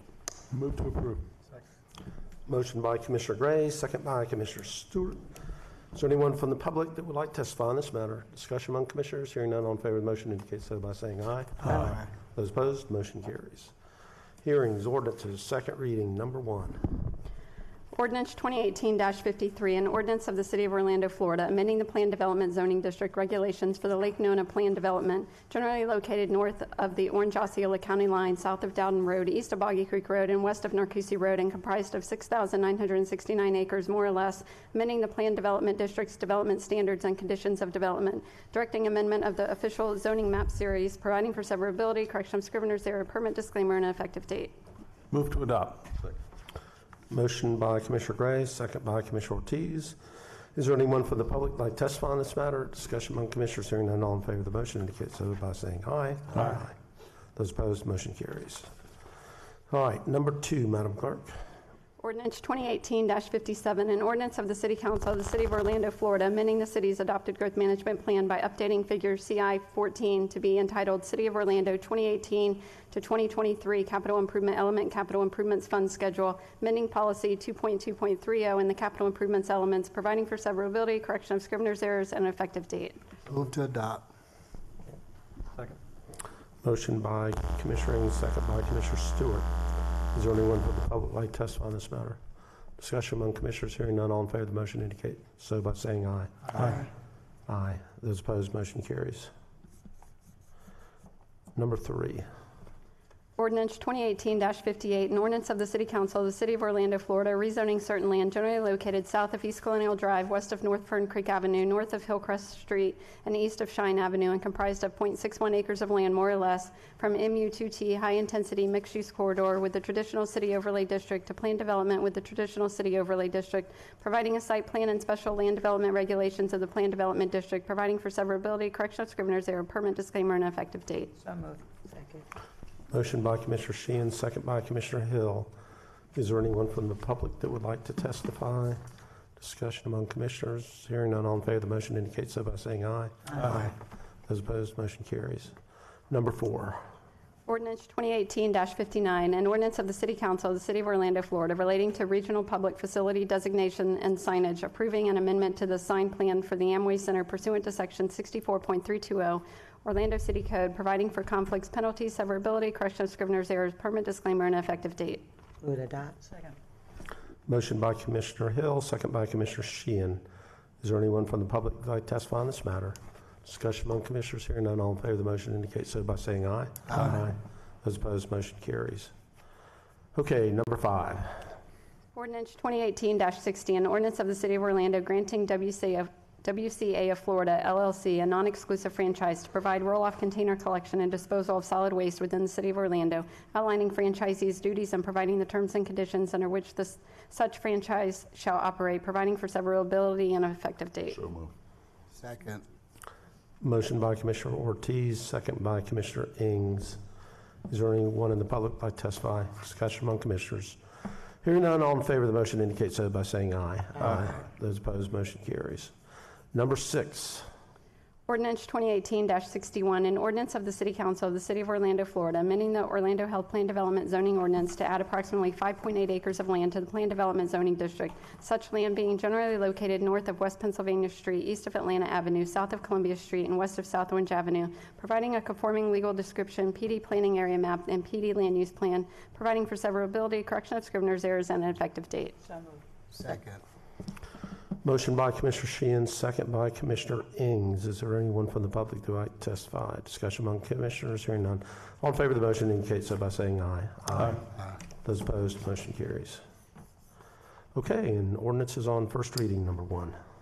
Ordinance 2018-52, an ordinance of the City Council of the City of Orlando, Florida, amending the PD zoning ordinance for a portion of certain property generally located south of Marketplace Drive, east of Goldenrod Road, and north of Lee Vista Boulevard, providing an amended land use plan for the plan development, providing for additional conditions, providing for amendment of the city's official zoning map, providing for severability, correction of scrivener's errors, permit disclaimer, and an effective date. Move to approve. Second. I started to do it for you because I know you're retired. Motion by Commissioner Gray, second by Commissioner Ortiz. Is there anyone from the public who would like to testify on this matter? Discussion among commissioners. Hearing none, all in favor of the motion indicate so by saying aye. Aye. Those opposed, so the motion carries, and that concludes the official business of the Orlando City Council.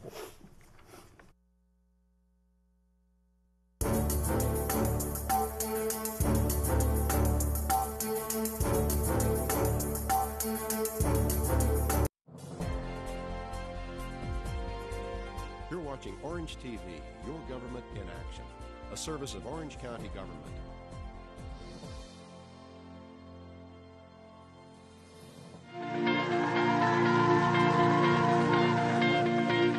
So wonderful to see so many men and women in pink today. Thank you so much.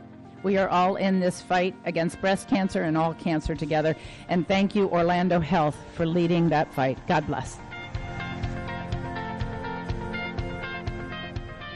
The Hope Hike, Orlando Health has done this for a few years. This is my first year participating as a breast cancer survivor. What's important is that we remember that it is a year-round struggle, and you have to have hope. You can't lose your hope. You've got to hang on and know that there can be a brighter tomorrow. Today is the inauguration of our Breast Cancer Awareness Month, which we call Pink October. So it's an annual event to raise awareness about breast cancer, because remember that breast cancer is such a powerful disease. It impacts not just the patient but families, and we know that with early detection the cure rate is over 95%. Everybody's in their pink, and so it's just my hope that as we continue on in our lives that we always remember that breast cancer awareness is so important every day.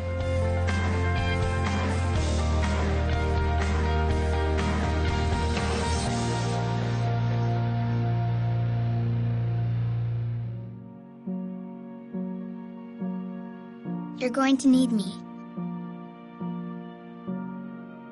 You're going to need us. All of us.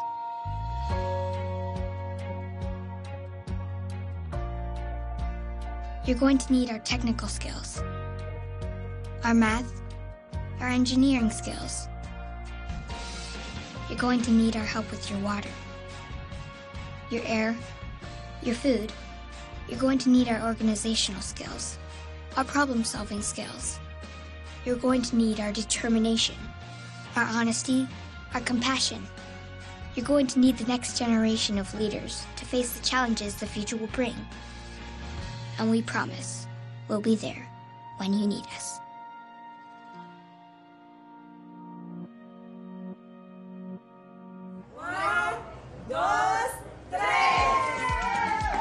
On behalf of our committee, we would like to welcome you to our annual Hispanic Heritage Month kickoff celebration. I can't say enough about how much I appreciate the great work that the committee does every year to make sure that we as a county government and we as a community remember how much stronger and better we are together. We are so lucky to have a strong Hispanic community. The Hispanic Heritage Committee was funded in 1999, and one of our main roles is to share the Latin and the Hispanic heritage with the rest of the community. We do that through events like today. We do that through a proclamation, and we celebrate the Hispanic Heritage Month, which runs from September to October. And we also do that by sponsoring a Latin student, and we give back by giving a scholarship to a Hispanic student within Orange County. So as a recipient of the Hispanic Heritage Fund Scholarship, I am extremely grateful to have the opportunity to participate in the celebration, watching so many Hispanics from different countries come together and celebrate what we are. We want to show the world that, here in Orange County, we want to celebrate everyone. It doesn't matter what their race is or where they come from, their nationality. We want to sit here and we want to celebrate, what the culture has to bring to Orange County and what they bring to our community. I'm extremely proud. I'm proud of my culture. I'm proud of my heritage. I'm from Puerto Rico, and I love to be able to share what we experience, our culture, our traditions, our music, our food with the rest of the community. We want to make sure that we represent our many facets of our Hispanic culture, and we are so blessed and so happy to be part of that and to represent that one little facet of the many cultures that represent the Hispanic world. The understanding that la familia es más importante. I think that for me, that's probably the most cherished part. That unifies all the different Hispanic cultures, is that sense of family matters most. Today we're here for World Heart Day, which is happening across Orange County at multiple high schools. Last year we trained almost 15,000 students. This year we're looking to do that much or more. And this is really a critical juncture for Orange County Fire Rescue, because really when we respond into folks' homes when they're having a cardiac arrest, there's precious minutes that we have to make an impact. All of our high schools and our tech centers are training our young people to the tune of about 25,000 lifesavers to add to our community. I think people don't realize how often cardiac arrest takes place. 350,000 last year in this country. If there is someone who knows CPR in the vicinity, they can save a life. They are the difference between life and death for those individuals. And so whether they're in a hospital or not, having more people trained in CPR means more lives can be saved. The students that we're training here today in CPR are a critical link to give us extra time to respond to folks' homes and give them the best opportunity at survival. I think that it's very important for students to learn about hands-on CPR, because students are really connected to our community. So just being a part of that process to help save a life, I think is one of the best joys ever. I definitely think that most people should learn CPR just to know, how can I help out? How can I add to, the safety and making sure everyone around this feels like, hey, I can help this and I can be a part of this. So we love the partnership with Orange County, with the fire department, and training our young people. More importantly, we are impressed with how seriously these students here at Evans are taking this event, because they understand it can mean life or death for an individual. No, I'm just happy to be part of this and happy to have the partnership with Orange County Schools on a continuing basis. And I think together we can make an impact within our community. I'm actually really, really lucky, and I love my job because I'm in the position, and the people that I work with, we're in a position that we can help other people. And I know this sounds strange because we work in a jail, but this is actually a very positive environment because we really truly try to help people to succeed on the outside. My role as a unit supervisor in inmate programs entails a variety of different things. Any day is never the same than the last was.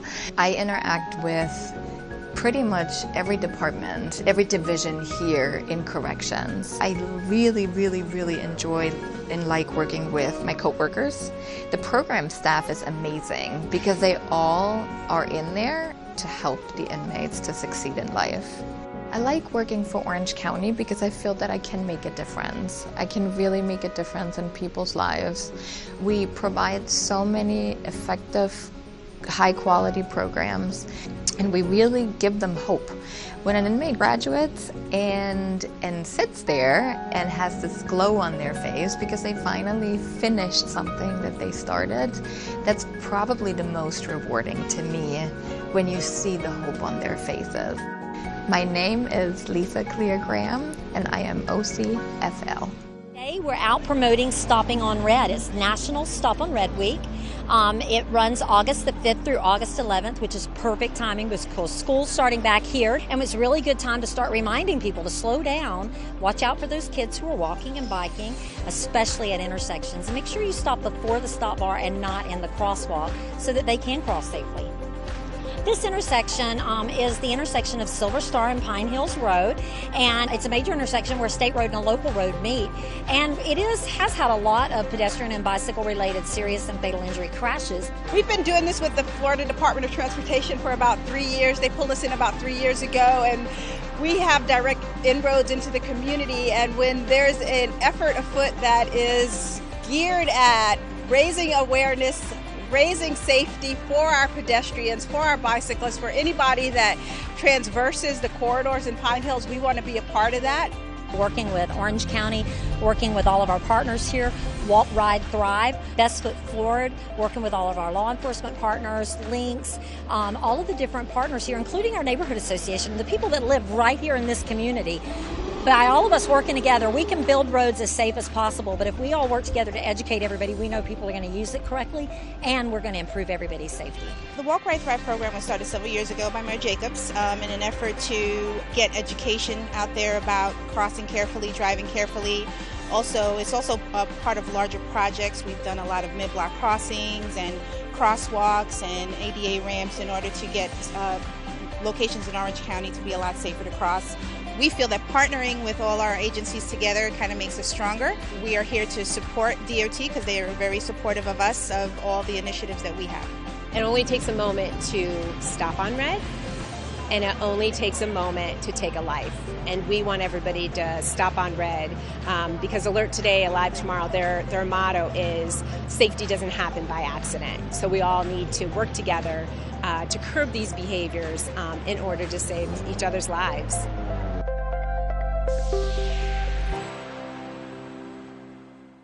I just moved in with his family, and it's embarrassing. The little one, he likes to go outside and crawl around in the giant litter box. I don't know what he's doing. Oh, poop already. You're making me nervous. 15 years ago, our community leaders took a bold step to establish the National Entrepreneur Center. It was a bold and ambitious idea, but we're a community that embraces bold and ambitious ideas. This event was to celebrate the 15 years of collaboration. You know, we're growing up, but we're full of energy and ready for the next 15. The entrepreneur spirit, I think, is alive and well, and it's been a great, valuable resource here in our community to provide such great services for entrepreneurs, anywhere from startup companies all the way through to second stage and more mature companies. You've met one entrepreneur, you've met one entrepreneur. They're all different, they're all unique, and they all have different needs and different strengths and different weaknesses. So at the National Entrepreneur Center, we try to support the areas that they need assistance in to lay that foundation to grow their business.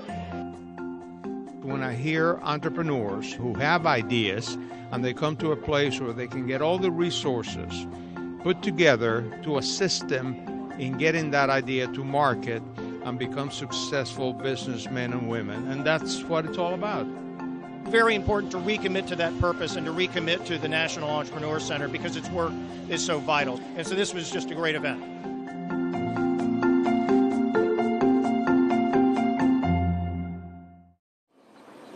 Emergency, please, you're being recorded. ¿Sabe usted qué sucede cuando llama al 911? Veamos a continuación. Todos los operadores del 911 son certificados por el estado de la Florida y están listos para ayudarle durante su emergencia hasta la llegada de las unidades de respuestas de emergencia. Su llamada al 911 es automáticamente enviada a la agencia policial de su área. Una vez que el operador del 911 sabe qué sucede y dónde es la emergencia, se despachan las unidades de respuestas de emergencia a la locación. Mientras que las unidades de emergencia están en vía, el operador continuará haciendo preguntas para obtener detalles más específicos de la emergencia y le dará instrucciones específicas que usted deberá seguir. Es muy importante que usted se mantenga en línea con el operador y le responda todas las preguntas con la mejor disponibilidad. No corte la llamada hasta que el operador le diga que puede hacerlo. Esta es la mejor manera de garantizar que las unidades de emergencia lleguen a la locación. Toda la información que usted le está proporcionando al operador se le está siendo enviada a las unidades de emergencia que están respondiendo a su llamada, para que ellos estén preparados al momento de llegar a la locación. La meta durante todas las llamadas del 911 es enviar las correctas unidades de emergencia a la correcta locación lo más rápido posible. Como usted realiza la llamada al 911, usted es parte importante del proceso. Escuche claramente al operador del 911, responda todas las preguntas con la mejor disponibilidad, siga todas las instrucciones que se le den y no corte la llamada hasta que el operador le dé las instrucciones de hacerlo. Para más información, contacta a la administración del 911 del Orange County al 407-836-9664.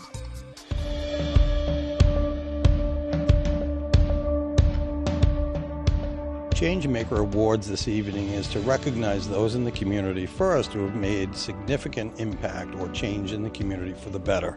Mayor Jacobs is being recognized as Changemaker of the Year, and we think not only for all of the things she's been doing in the community, but we partnered up with her in particular over the evacuees from Puerto Rico. After Hurricane Maria, she was the first call I got.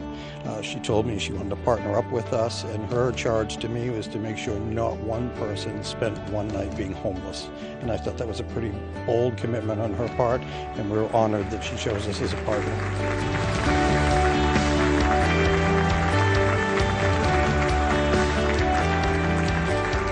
This award goes to all of Orange County. It goes to the 7,500 county employees that come to work every day and give everything they have to make this the best community in the world.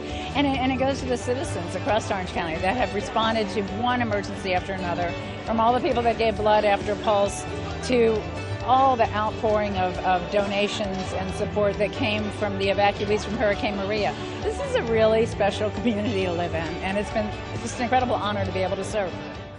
Tonight we're here to connect, to celebrate, and to inspire. You know, many of you give up your time with your family, from work, the things you'd love to do. Instead, you're out there in the community fighting for change. These folks are the change makers who call Central Florida home, and tonight we're here to honor them. Well, it's a very pleasant surprise, because I believe that when you go do things for your own and your people, you never expect any recognition because you didn't do it for that. But I'm extremely honored that United Way has found time among so many people that they could have chosen to choose me. But I have the feeling perhaps they have been in Puerto Rico many times, and maybe when they have been there, they have realized some of the things that my group and myself were doing. So we're receiving a Game Changer Award from the Heart of Florida United Way, and it's in recognition of the project and the hope that this project represents for a better economy for the citizens of Central Florida through the creation of high-wage jobs. I am getting an award for giving a voice to people who didn't have one, and I can't think of a better honor for this particular ordeal that I covered because no one in Puerto Rico had a voice in the days and weeks and in some cases months after that hurricane. It was just incredible to see people completely cut off and terrified. And so just to know that we played a small role in connecting a few families and in shining the light on what was really happening over there is it's just one of the greatest honors of my career. I hope people walk out of here with the Changemaker Award seeing what's possible and be inspired by what others have done, and maybe start their own inspiration tomorrow morning.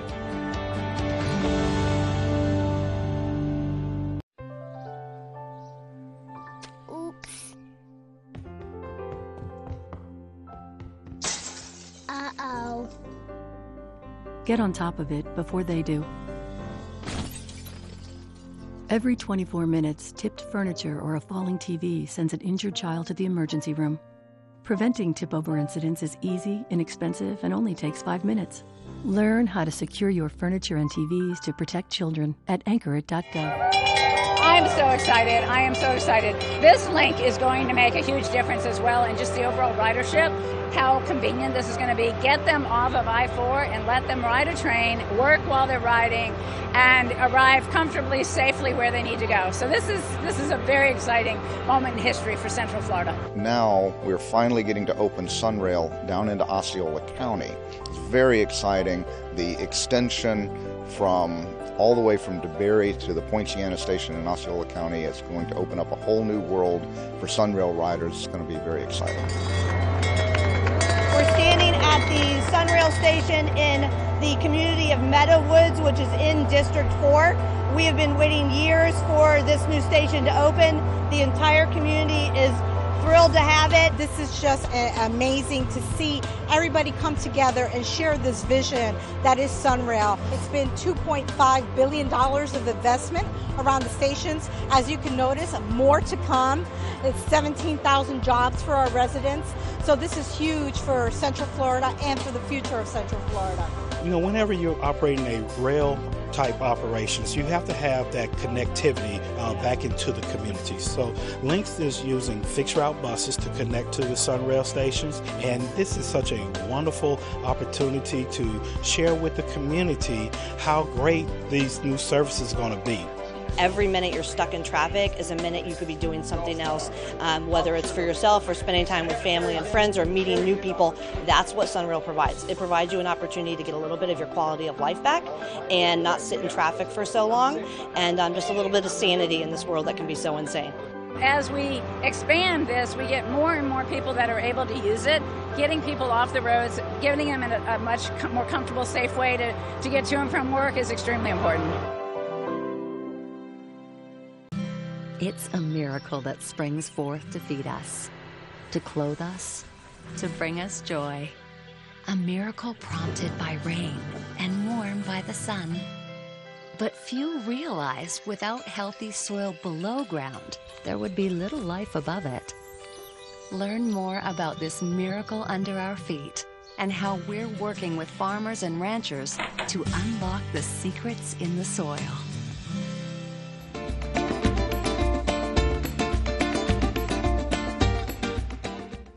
So glad you're here. We are so honored to have so many wonderful people here that have joined us today. While the main goal of today's expos is for you to create connections with the wonderful exhibitors and health partners who are here this morning, I also want you to know that your presence serves as validation to our community that we're making a difference in your lives. Well, today is a wonderful event here in the Orange County Convention Center, thanks to Mayor Jacobs that opened the door to us to bring the Department of Health with two important services. We are issuing here birth certificates and certificate of vaccination. It's an event that's meant to reach out all the different community organizations that are here, have the community know that they exist and where they can reach and get those services. Career Source Central Florida offers job-seeking services. Our team, which identifies with them, we're bilingual, we speak their language, we understand their culture to help job seekers move from point A to point B to point C. Oh, I loved it. I came for the birth certificate for my mom from Puerto Rico, and we just stayed to see everything, and everything is awesome. Even the music, we love it.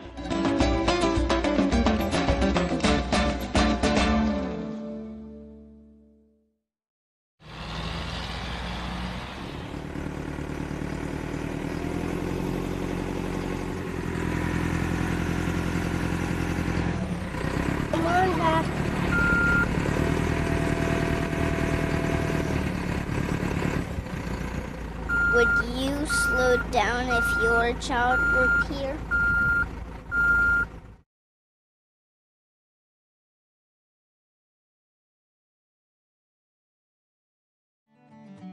We are kind of kicking off a $3.5 million investment for the expansion of the Back to Nature Wildlife Refuge and Community Center that will open up here in the next about year and a half or so. Back to Nature is a wildlife rehabilitation and a public education facility. We were actually founded in 1989. We do rehabilitation of injured and orphaned native wildlife, and the goal is to raise them up and rehabilitate them to put them back in the wild where they're supposed to be. We have been involved with Back to Nature since approximately 2007. They came to the county asking if we could assist them in finding property that they could lease from the county to move their facilities to. Well, this announcement is just the next step in seeing something unfold that Back to Nature has always had the potential to become something bigger and better. This will just help us to go to another level, and hopefully it will actually even help us help other organizations that might be struggling to do rehabilitation and don't have resources. It may allow us the opportunity to help them. The mayor's, through her Invest initiative, allocated dollars to each district commissioner really had a heart for this facility and for the service that they provide, and wanted to do something that was more of a legacy project for an opportunity to provide our young people and future generations a place to gather. It's a community center, and also educational opportunities so that our next generation can really fall in love with nature and fall in love with our little furry friends and understand that we are only part of a much larger ecosystem. And so that's what today's about. So if we pool our resources and we do our best to help each other, how can you fail? And to make a difference for the community, make a difference for our wildlife, make a difference for the environment. We just happen to be the lucky ones that get to take the lead role in that, but we won't be doing it alone because we need everybody to stand beside us in order for this to happen. My name is Diana Almodovar, and I'm the manager of the Development Engineering Division in Public Works Department. I would describe my job as challenging, exciting, and rewarding. In my past 25.5 years with the county, I have learned that we are public servants and we are here to serve the citizens of the county.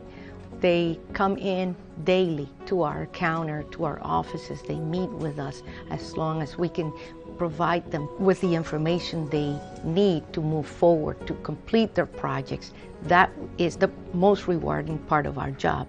Well, my favorite part of working with Orange County is interacting with different divisions and departments in Orange County, interacting with our consultants and our developers to bring in projects that will benefit the whole community.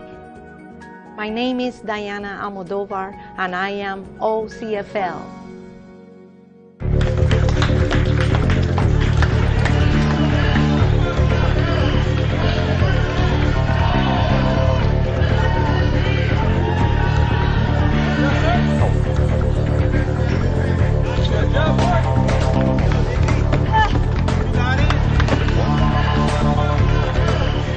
We're here at the 6th annual 343 Heroes Challenge, designed to really honor the sacrifice and the commitment of the firefighters and police officers that responded to 9/11, saving many, many lives. And certainly we do this on an annual basis to really show that we're supporting our community.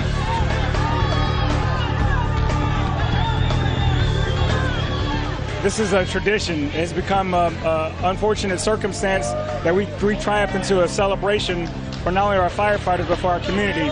We've invited our whole community into not only the fire department, but also to help them understand the experience, what it's like for a firefighter to go through tragedy. And we also have athletes that have experienced tragedy. So together we're learning how to overcome through resiliency. It reminded me, as a Boston bombing survivor, being injured with my lower leg, the recovery of coming back, just that grit of knowing that you can't stop. You have to keep going, pick yourself up by your bootstraps and keep on going.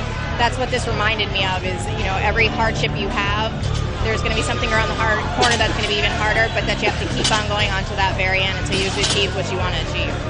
Well, I think it's through events like these, through the tragedies that we continue to have across our nation, that we see the value of public safety. Each and every time our firefighters, our police officers are on the front lines, saying that when somebody needs help, we're there.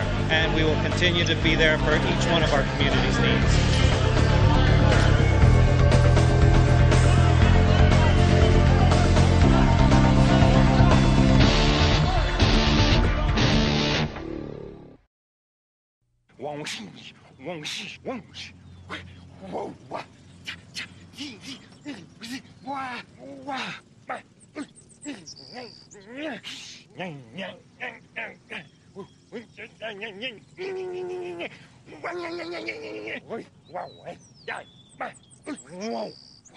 Esos pequeños momentos pueden ser los más grandes para sus hijos. Ser papá es cosa de hombres.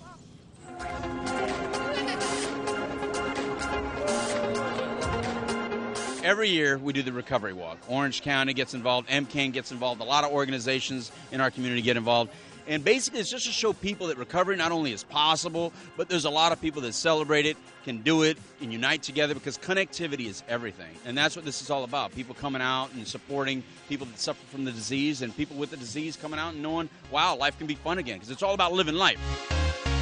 I'm here to support the cause. I like being clean because I can see the sunshine, I can see the clouds in the sky, I can see the water. Everything is beautiful. And no man's island by himself.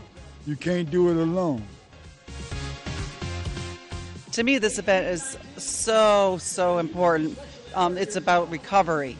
And I came out here because, unfortunately, my daughter, Victoria Siegel, 18 years old, did not make it through recovery, and she passed away 3 years ago from a drug overdose.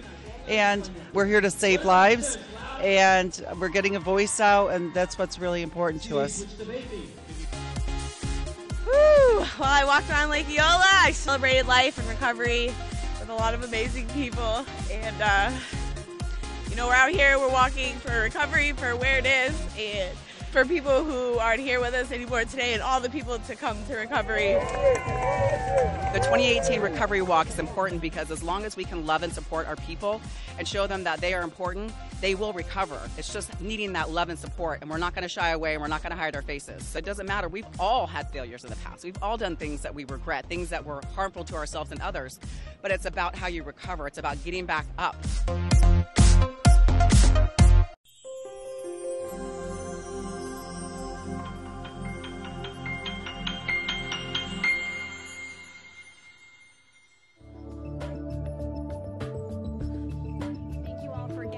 Today, we have a very important announcement to make, and it's my pleasure to introduce the Honorable Teresa Jacobs, Mayor of Orange County.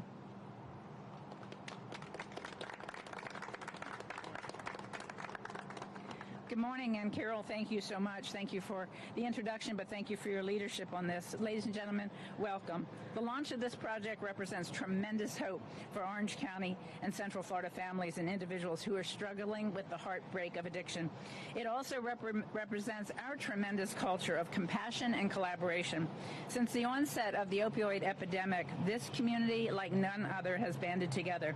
In 2015, we joined with Sheriff Demings, now Mayor-elect Demings.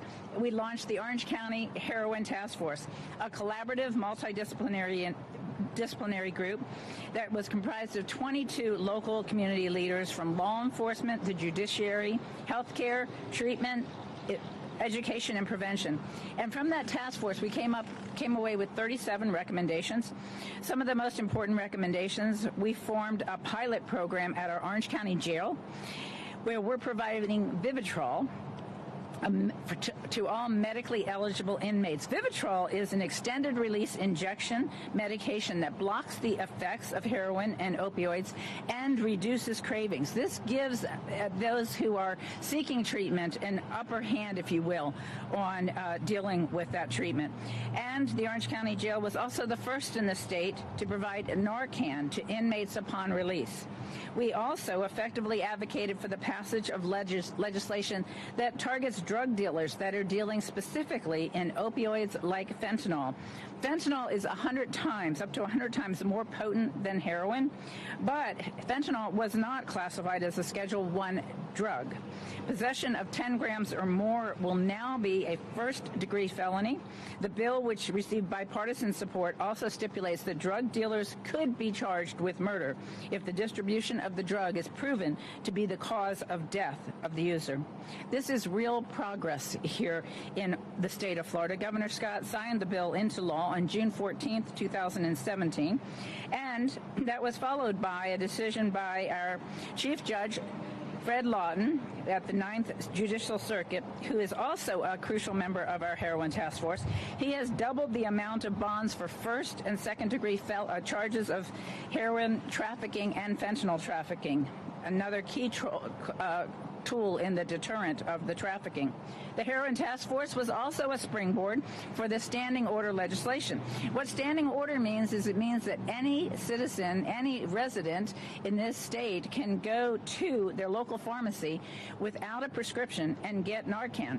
This is extremely important because there are many people who don't want to come forward to their doctors or to law enforcement out of fear, and they want to have Narcan on hand for a loved one who may be addicted. And it is absolutely crucial that we use Narcan when we can to keep people alive, so that they have the opportunity to make the right decision and seek treatment. As a result of our hard work on 2 separate occasions, I've been called to testify before Congress on the urgent need for resources that we're about to talk about today, not only for treatment, but for prevention and interdiction.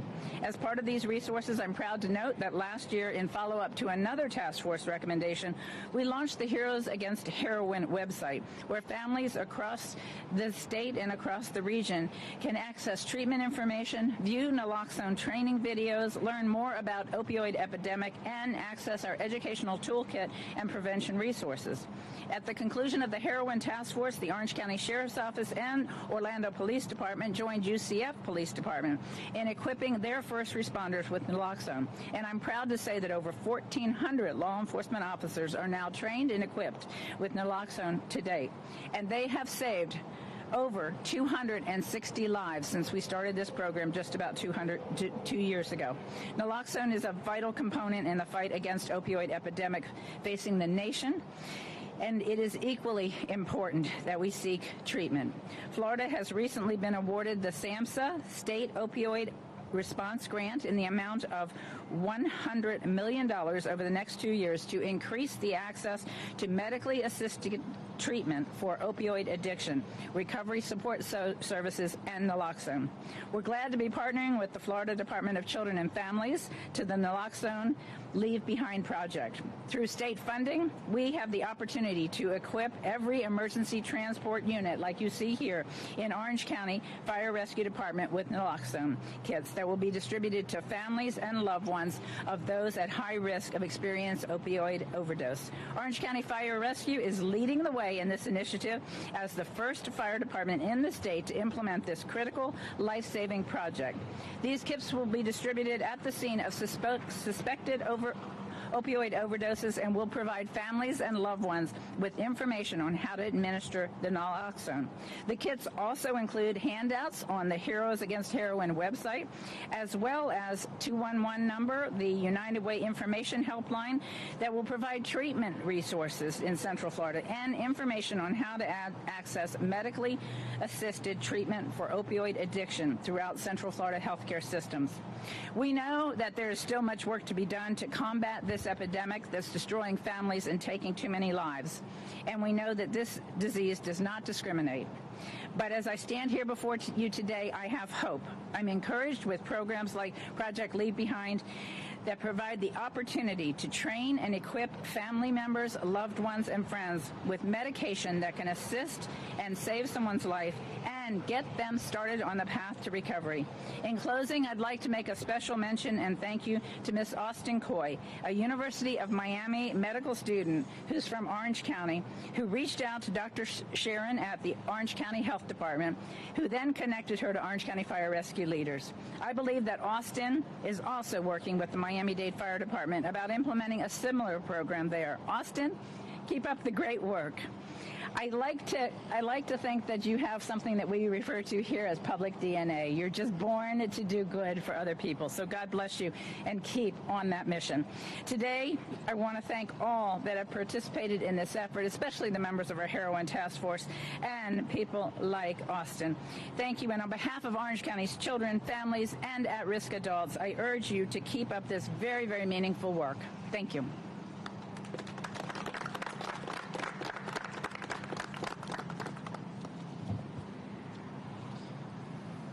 Thank you, Mayor Jacobs. As a physician, I truly applaud the efforts that you have led here in Orange County, along with the outstanding accomplishments of the Heroin Task Force in the recent years. With this collaboration with the Florida Department of Children and Families, Orange County Fire Rescue Department, and the Orange County Medical Clinic, we are building a truly unique concept that attempts to reduce the seconds and the minutes in a critical timeline that means the difference between life and death. And while this is a collaboration truly among organizations, more so this is a strengthened partnership between the loved one who finds someone they care about experiencing an overdose and our first responders. We all know how dangerous opioids are. The initial use triggers a sense of euphoria, and along with that, affects the respiratory rate and the breathing pattern. And they have the ability to slow or stop someone's ability to breathe. I think it's really hard to understand the true magnitude of addiction, especially when you look at what the known effects of the medications are. However, it's not just as simple as walking away. You know, euphoria starts the process. At the same time, it takes more and more opiate to produce that euphoria, and the body then becomes dependent on having opioids in the system.